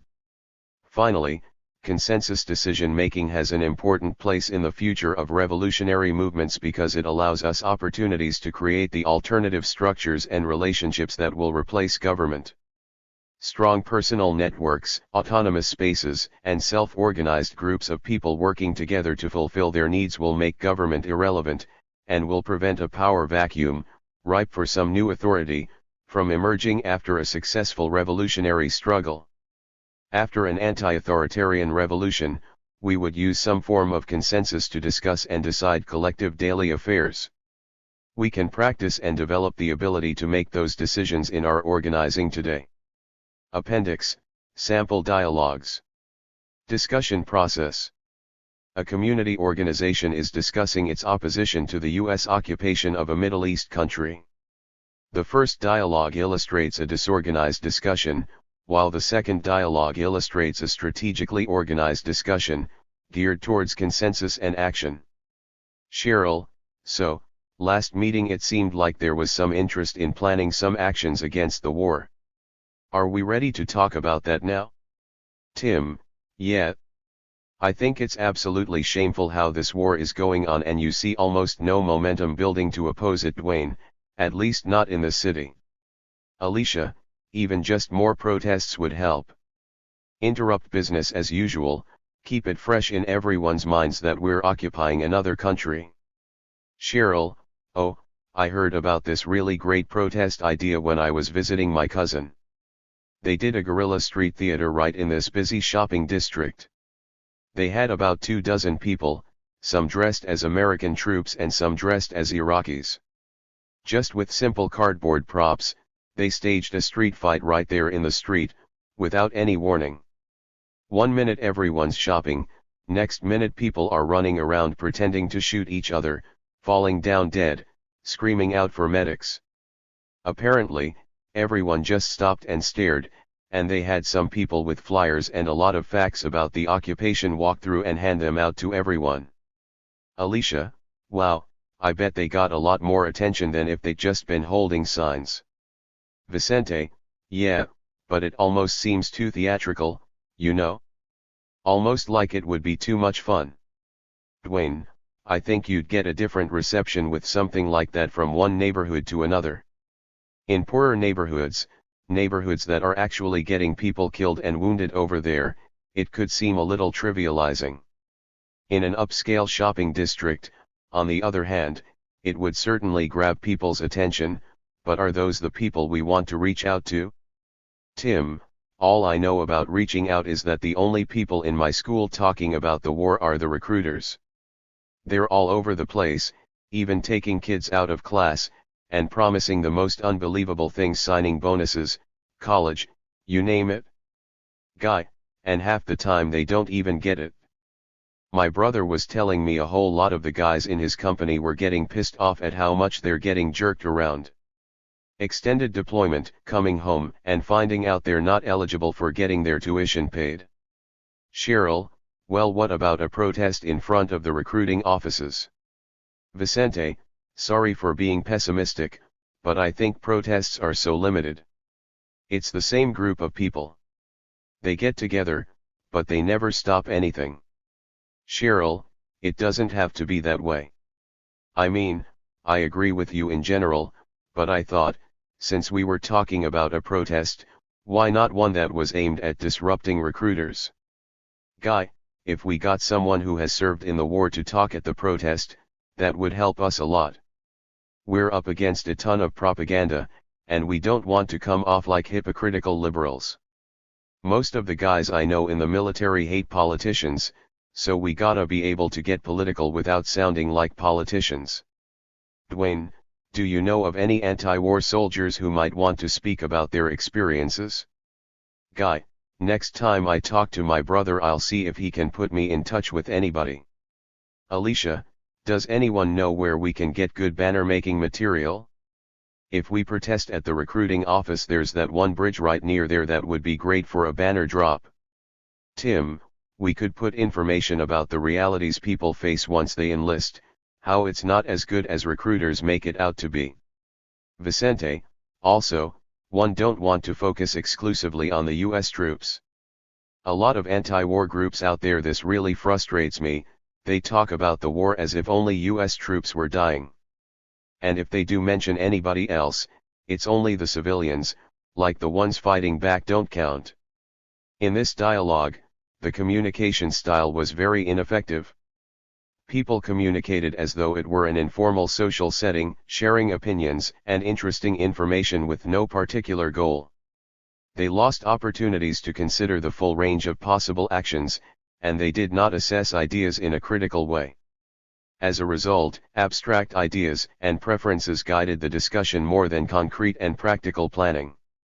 In the following dialogue, they do a better job at communicating strategically, and the conversation results in ideas that are better thought out. Cheryl, so, last meeting it seemed like there was some interest in planning some actions against the war. Are we ready to talk about that now? Tim, yeah. I think it's absolutely shameful how this war is going on and you see almost no momentum building to oppose it, Dwayne, at least not in the city. Vicente, so do we all agree that we want to plan some kind of anti-war action? Everyone nods. Alicia, well, what should we try to accomplish? Dwayne, our group's somewhat limited in resources. Maybe we could brainstorm a goal, something worthwhile, but also within our means.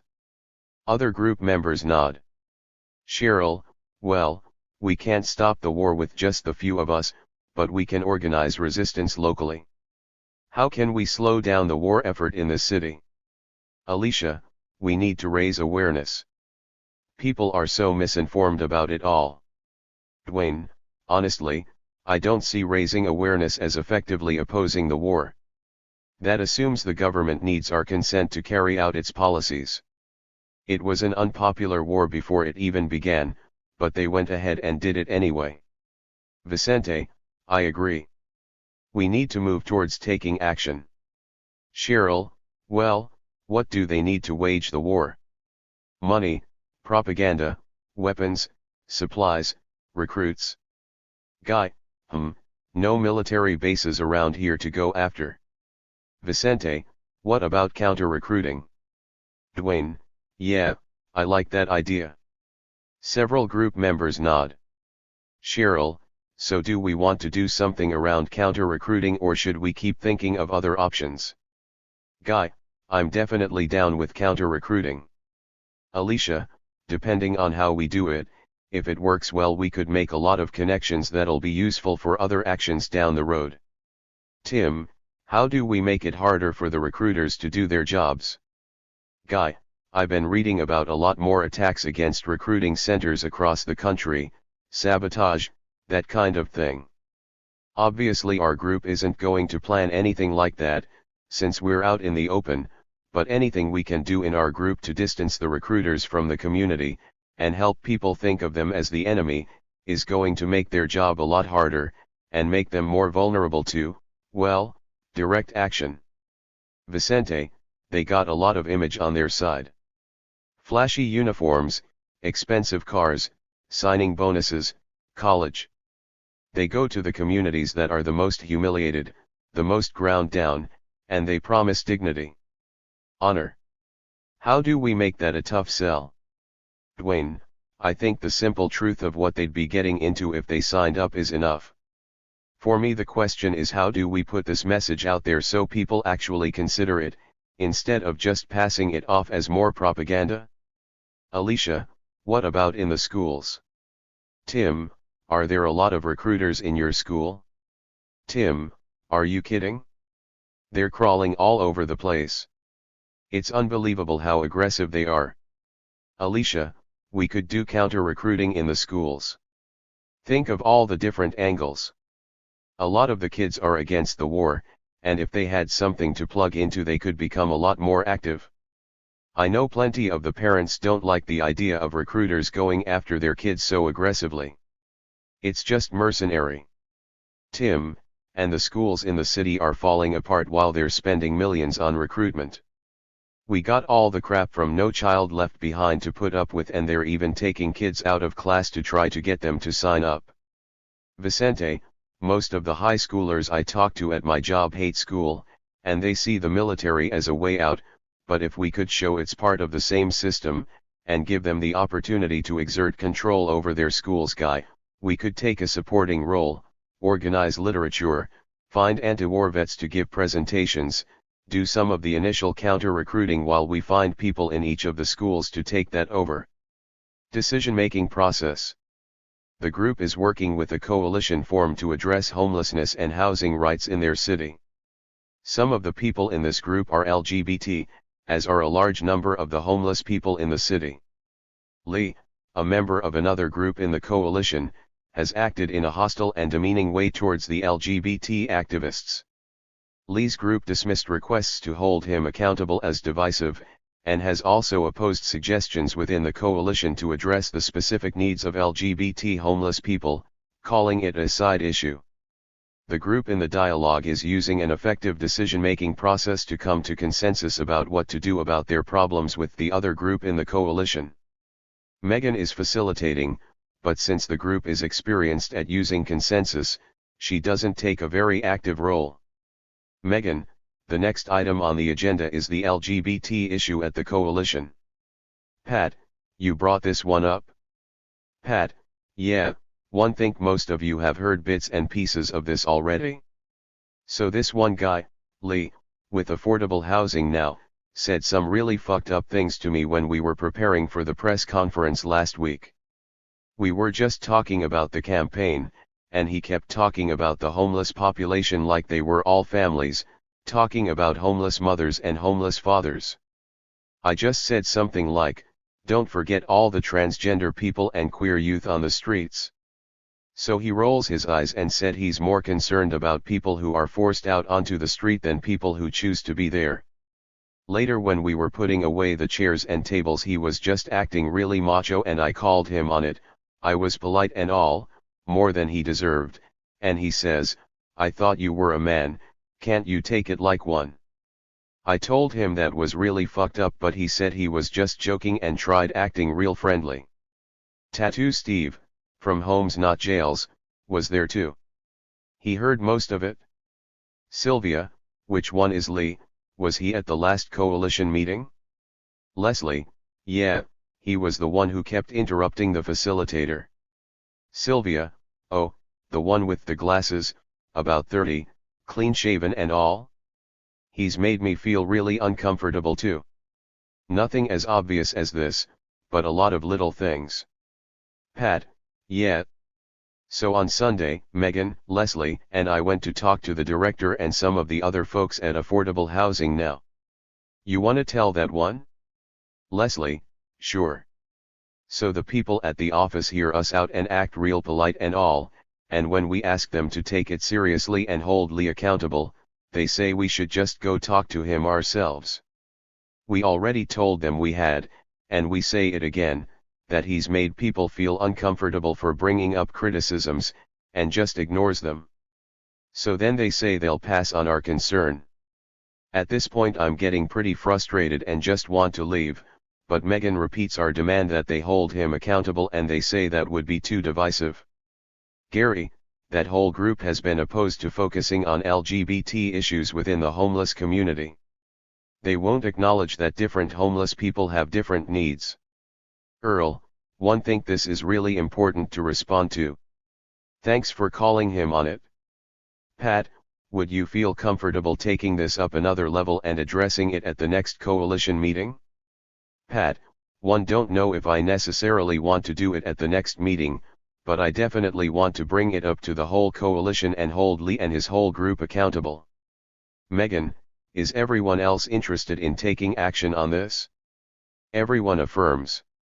Sheila: is there anything in the coalition charter about how to hold another group or group member accountable for doing something like this? Megan: no, nothing that specific. But the principles of unity definitely include being opposed to heterosexism.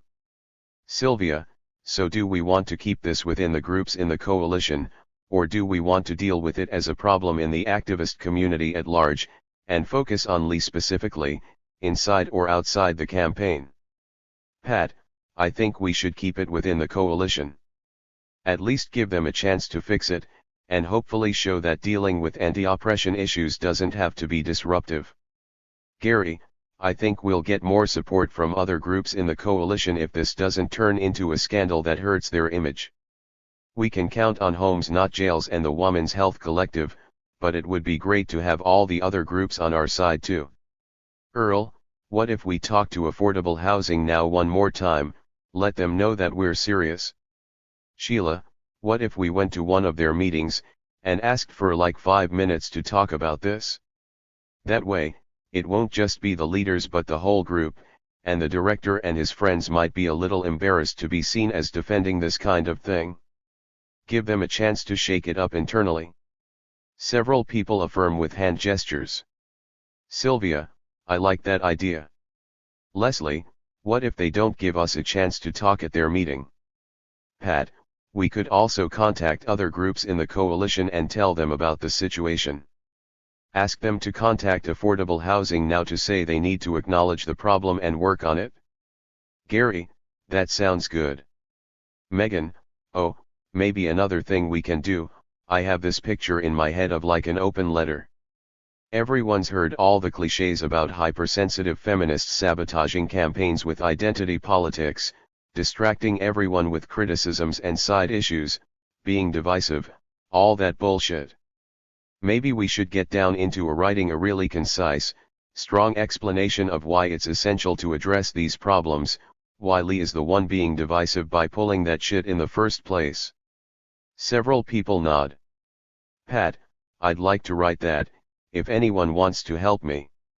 I also want to include some personal stuff, in my own voice, so we can show that people are actually hurt by these behaviors, and it's not just abstract theoretical stuff.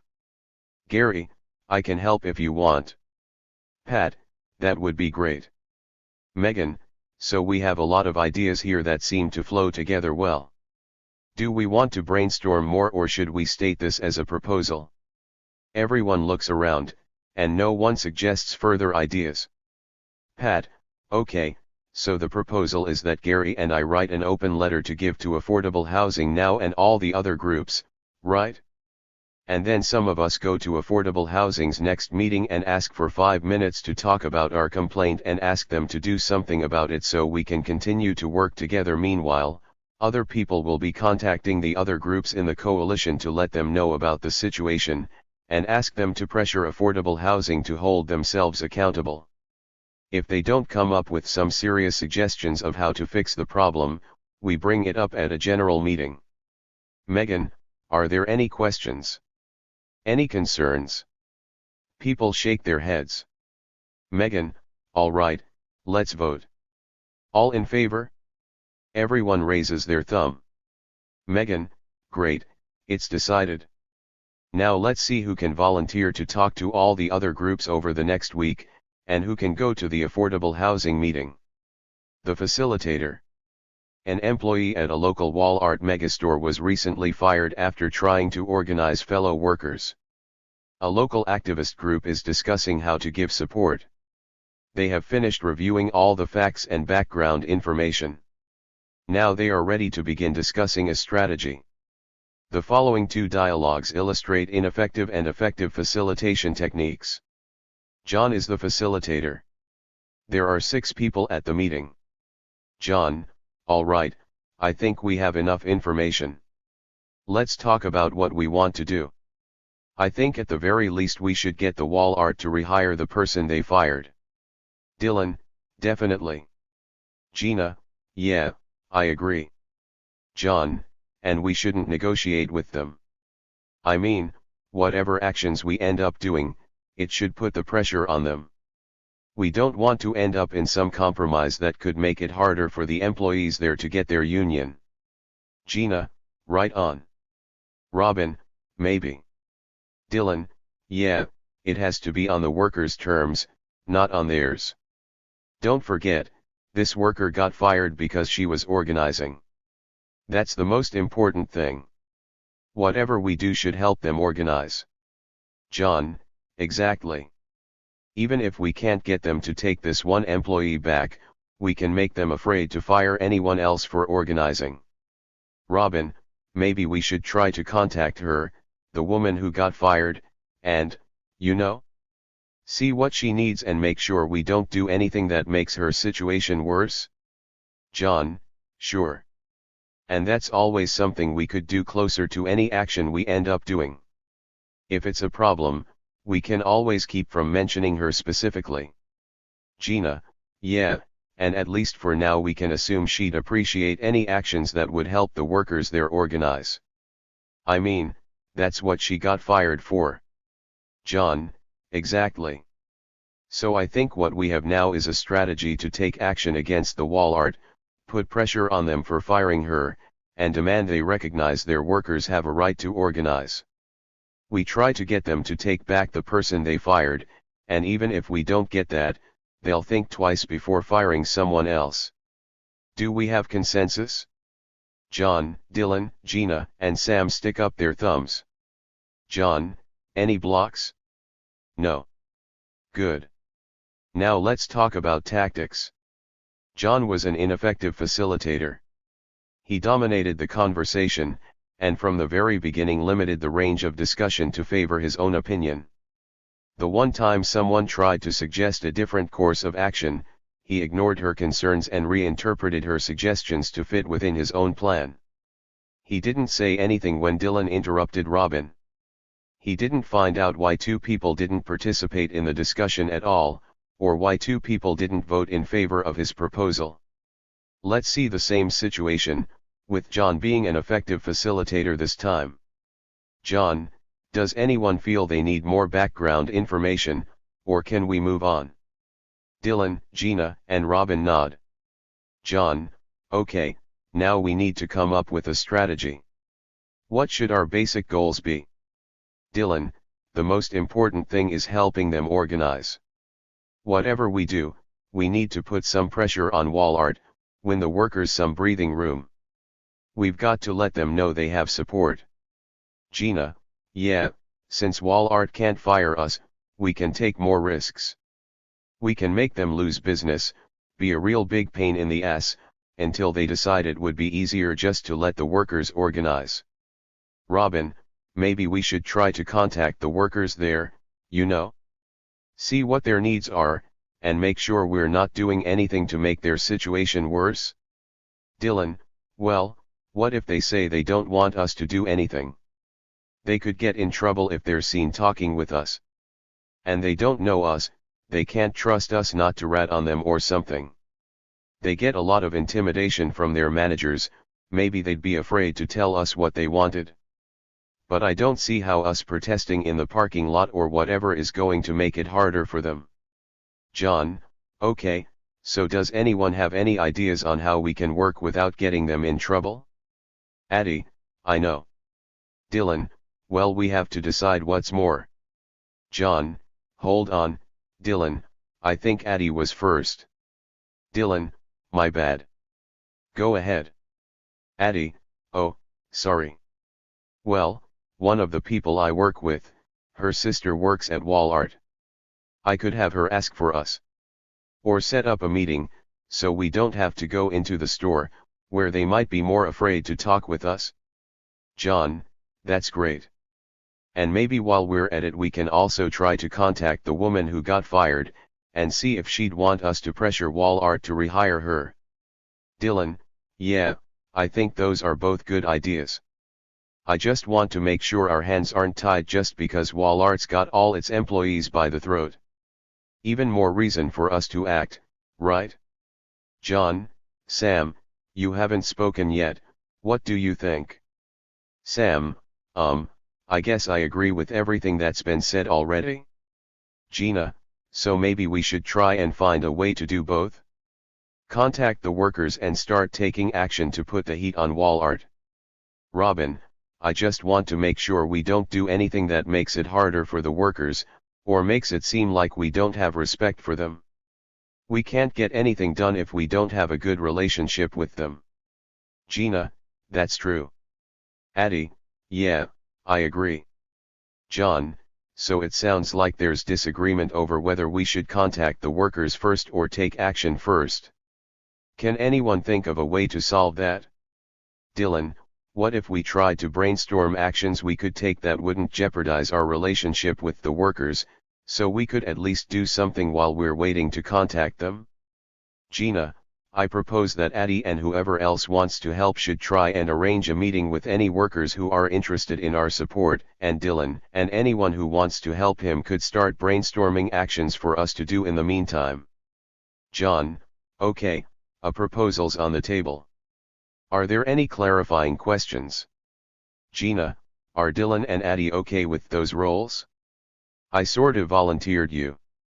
Dylan and Addie nod. Robin, the working group that's thinking up actions, are they going to check back with us before doing anything, or can they do an action without talking about it with the group? Gina, I think it would be better if the whole group discussed any actions before they happened. Is that all right? John, Gina, Robin, Addie, and Sam give a thumbs up or nod. John, can I add a friendly amendment? That someone also try to get in touch with the worker who got fired, and see if she has any wants or needs. I can volunteer to do that. Gina, I'll second that. John, all right, so can we restate the proposal? Gina, one working group is going to arrange a meeting with sympathetic workers, Addie will head that up. Another working group is going to brainstorm action plans to bring back to the group, Dylan will be the contact person for that, and John and anyone else who wants to help are going to contact the one worker who got fired. Good. John, all right, are there any more clarifying questions or concerns? No. All in favor? Everyone but Dylan give thumbs up. John, any blocks? Any stand-asides? Dylan sticks his thumb out. John, Dylan, do you have any concerns that haven't been addressed? Dylan, number one, don't think it's the best plan, but I'm okay with it. John, so do we have consensus? Great. This time, John was an effective facilitator. He encouraged participation from all group members, he helped guide discussion around conflicts, and he was still able to voice his own opinions, but without imposing those opinions on the entire group. and by encouraging participation from all group members, the group accessed a wider range of resources than when the group was being dominated by the more outgoing personalities. The discussion this time took a little longer, but more people were involved and empowered, which means those people will put more energy and inspiration into the group's actions, which is what really counts. Vibes watching. A radical environmental group is discussing whether to adopt a nonviolence code in a campaign against urban sprawl in its region. In the first dialogue, the discussion becomes heated and the group loses its cohesion. Jeff is facilitating. Jeff: okay, the next item on the agenda. Someone suggested we adopt a nonviolence code for this campaign, other people were opposed to that, so we agreed to discuss it. Who wants to start? Marco: I think it's essential that we adopt nonviolence guidelines for any action in this campaign. We can't risk alienating anybody. I think we should act now before the media paints us in the wrong light. Turnip: the media can paint us in a bad light if they want to, whether we're nonviolent or not. Delia: we can't just go around smashing windows and expect. Turnip: I never said. Jeff: whoa, hold on. Sorry, maybe we should start taking a stack. Okay, Delia, then Turnip, then Jack, then Marco. Delia: it's my turn? Okay. Well, I guess what I mean is burning a house down might slow down one new subdivision from going up, but it'll scare people away, and we need a lot of people on our side if we're going to win. Turnip: I think that's unfair. I'm not suggesting we burn anything down. It would be pretty stupid to talk about that in an open meeting, besides. What I'm saying is nonviolence codes alienate people too. It's self-righteous. We don't have a right to tell people what they can do. Remember that thing that happened last year in Mason County? Guy lost his home to eminent domain for that new shopping center and he took a bulldozer and tried to demolish City Hall. Sometimes it really resonates with people when someone stands up like that. Jack: I agree. I think it would be stupid of us to go on the defensive and restrict ourselves with a nonviolence code just cause we're afraid they'll label us the wrong way. It's just bad media strategy. Never let them change the subject. If they ask about violent tactics, we respond that the developers are committing violence against the environment and the community. Always stay on point. Turnip, Marco, and Delia are all emphatically raising their hands. ABI meekly raises her hand. Jeff: all right, this is turning into a lot of back and forth arguing, and a lot of people haven't gotten a chance to speak. Maybe we could do a go-around? A few people nod agreement. Jeff: okay, I'll start. Personally, I like the idea of a nonviolent campaign. I think it could really work. Civil disobedience, sit-ins in front of the bulldozers, I think a lot of people could really get into that. But maybe we could do it without trying to control how people participate, or without bad-mouthing other people who use different tactics. Snake: I don't really like nonviolence codes. I actually think that can be alienating to some people, a lot of people who aren't used to the protest culture. I mean, look at Seattle. That got more people into the movement than any peaceful protest, right? Delia: look, this isn't Seattle. Come on, what's going to be more effective in this area? Leading protests that are inspiring and safe, that a lot of people can participate in, putting themselves on the line, taking a stand against the pollution, the traffic, overcrowding, loss of green spaces? Or running around at night with a mask and some gasoline? I want to get a lot of people working together on this, and to do that, we have to promise it'll be peaceful. If the media can call us eco-terrorists and we can't prove them wrong, people will just be afraid of us. ABI: one kind of disagree with this whole discussion. I mean, what's violent and what's non-violent? Breaking windows, or construction equipment, that's violent, but it's not violent to let them cut down trees and pave everything over? Delia: who's going to let them? What I'm saying is, we're going to stop them, Only peacefully. Jeff, actually, maybe we could finish the go-around, Delia. Jack was next. Jack, thank you. Delia, you keep talking about going and burning houses down. Who here ever suggested burning houses down? You're sounding just like the media with that whole eco-terrorist thing. Everyone should be able to decide for themselves what kind of risks they want to take. If someone decides to risk sabotaging construction equipment or gluing the locks at a real estate office, we shouldn't talk bad about those kind of actions. If it happens, that's good publicity. The media will cover it, they'll look for controversy, and they'll ask us about it. We deny personal responsibility for it, and then use the opportunity to talk about how the truly criminal actions are being committed by the developers and the city council, but we have a protest coming up at such and such time. Free press. Turnip, yeah, I agree with a lot of what Jack said. I think our own actions should be technically legal, since we're organizing them in the open. But our message should be uncompromising. We should embrace any resistance to this, that way everyone can be involved. People who want to do more might be encouraged to take it further on their own, yeah no? Marco, we need to be strategic. We can't just organize events and expect everything to fall into place spontaneously. We need to have a battle plan, step by step, like chess, keep picking fights we can win until we checkmate them, and they're losing money, they don't get re-elected, etc. And our strongest tactic is nonviolence. We can really inspire people, and get enough people on our side until they're outnumbered. We can't risk losing the whole campaign if some hothead decides to do something stupid that gives it all a bad name. We need to have a unified strategy, and we can't get that without a nonviolence code. Multiple people raise their hands. Jeff, okay, where do we go from here? Should I take another stack? In the second dialogue, Turnip, the Vibes Watcher, takes an active role in resolving group conflict.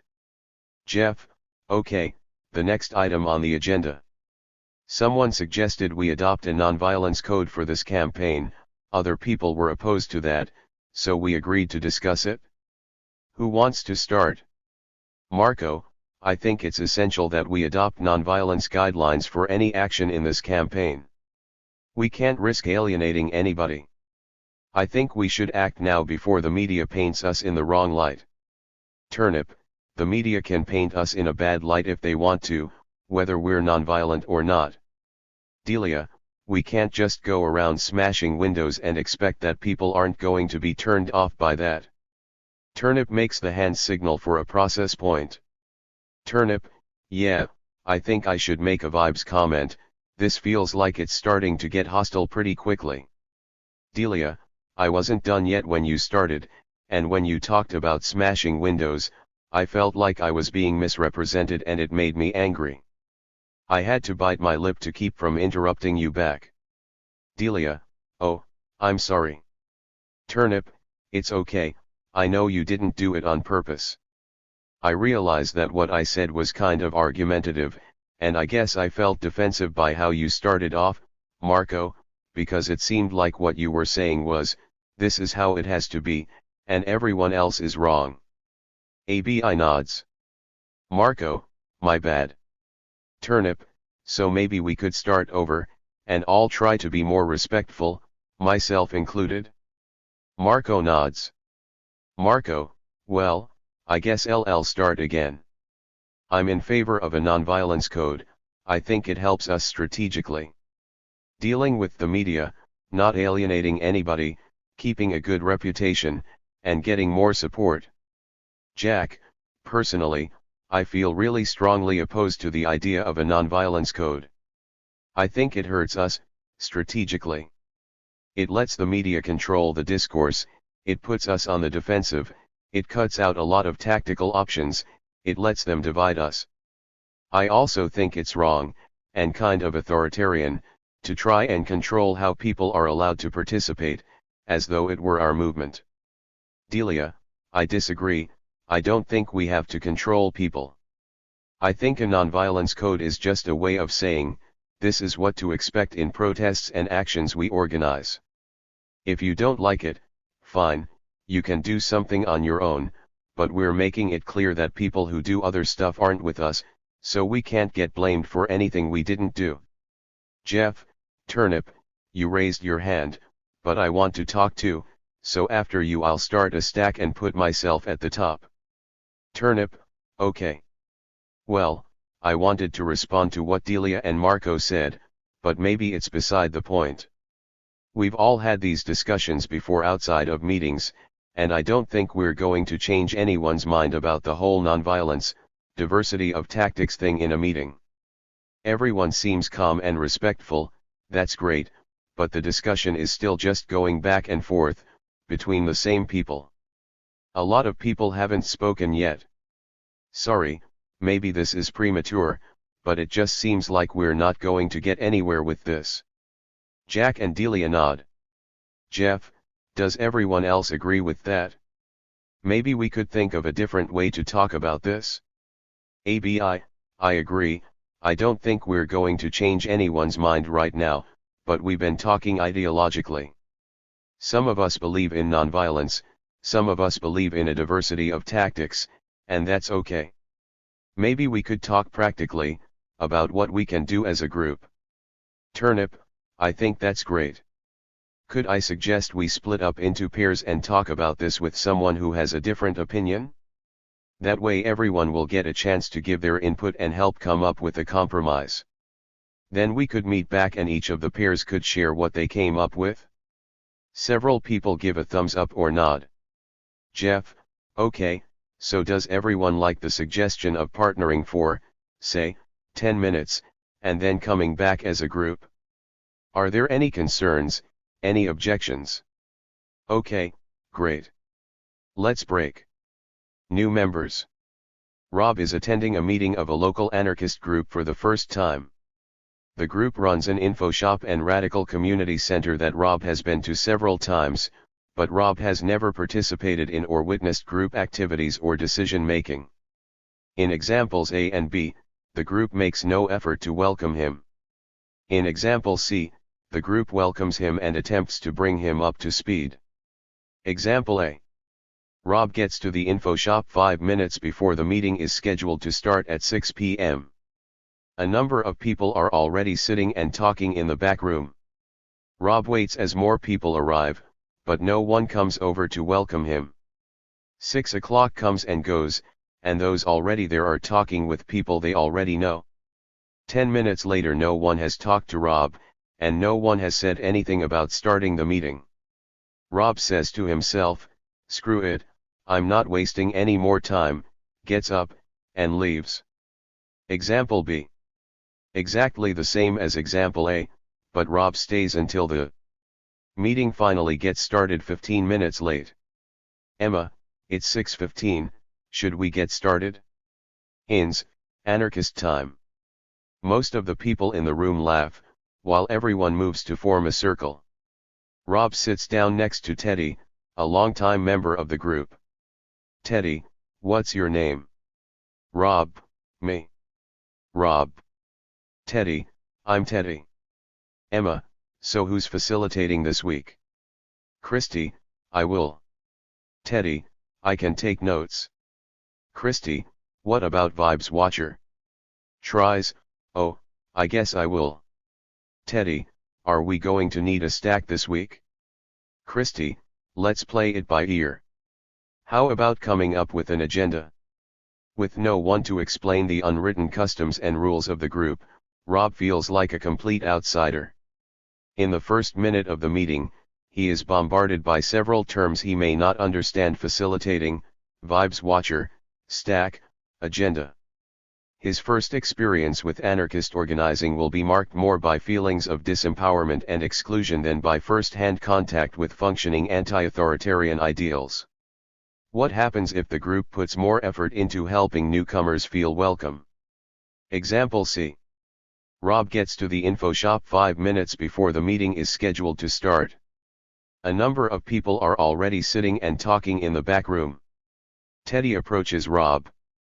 Teddy, hey, what's your name? Rob, Rob. Teddy, I'm Teddy. Rob, nice to meet you. Teddy, it will probably be a few minutes before we get started. Let me introduce you to a few other people. Rob, okay, cool. They walk over to Christy. Teddy, this is Rob. Christy, hey, I'm Christy. Nice to meet you. So is this your first time here? Rob, yeah. Christy, how'd you hear about us? Rob, oh, I've been to the info shop before. I just read about the meeting on your bulletin board. It seemed like a cool group, I wanted to get involved. Christy, that's great. Emma, it's 6:10, should we get started? Everyone moves to form a circle. Christy, Teddy, and Iris volunteer for the roles of facilitator, note-taker, and vibes watcher. Christy, well, before we form an agenda, we have someone new here. Maybe we could all introduce ourselves and then take a moment to explain how the group works? They introduce themselves. Christy, Teddy, do you have the welcome cards? Teddy, yeah, here you go, Rob. This just explains some of the basics of consensus process, and how our group works, for new members. You can keep that and read it later if you want. Christy, so who wants to give a quick introduction to the group? Emma, I can. Well, we're an anarchist group. Basically what that means is we work without leaders. You don't have to follow any ideology, all of us are pretty different in our politics, but our basic principles of unity are that we're against hierarchy, racism, patriarchy, heterosexism, capitalism, ecocide, basically all forms of oppression. So if you want to work with us you should probably be okay with that. Rob laughs. Emma, so do you have experience with using consensus? Rob, no, not exactly. Emma, okay. You'll really have to learn by watching and participating, but a lot of the basics are on that welcome sheet. Every meeting we choose a few different roles: a facilitator to keep things moving, a note-taker to, take notes, a vibes watcher to watch everyone's mood and make sure everyone feels like they're being included. If you want to speak, just raise your hand. If a bunch of people want to speak at once, we take a stack, which is just a list of whose turn it is to speak. Once we've talked about something enough and it looks like we're coming to a decision everyone feels good about, and everyone's had a chance to voice their concerns and give suggestions, we state the final idea as a proposal and then vote. Thumbs up means you like it, stand aside means you don't like the idea but you recognize the rest of the group is behind it and you don't want to block.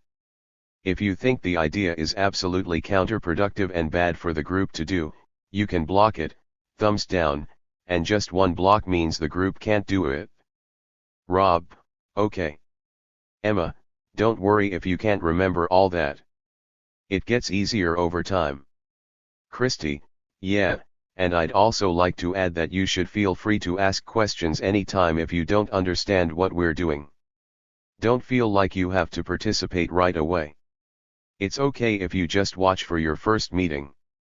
Teddy, and we'll all be around afterwards so you can ask us any questions. Rob, thanks. Christy, all right, so let's make an agenda. What do we have to talk about this week? Please note that in all three examples above, the meeting did not start on time. The author and publisher of this book in no way wish to encourage you to start your meetings late. But God knows we anarchists are late a lot. Hell, we should have had the revolution a century ago. Come on, ya bums. Get organized.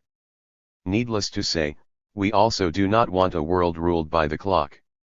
So, as you strike a balance between being prompt and being laid back, just make sure to keep new people clued in.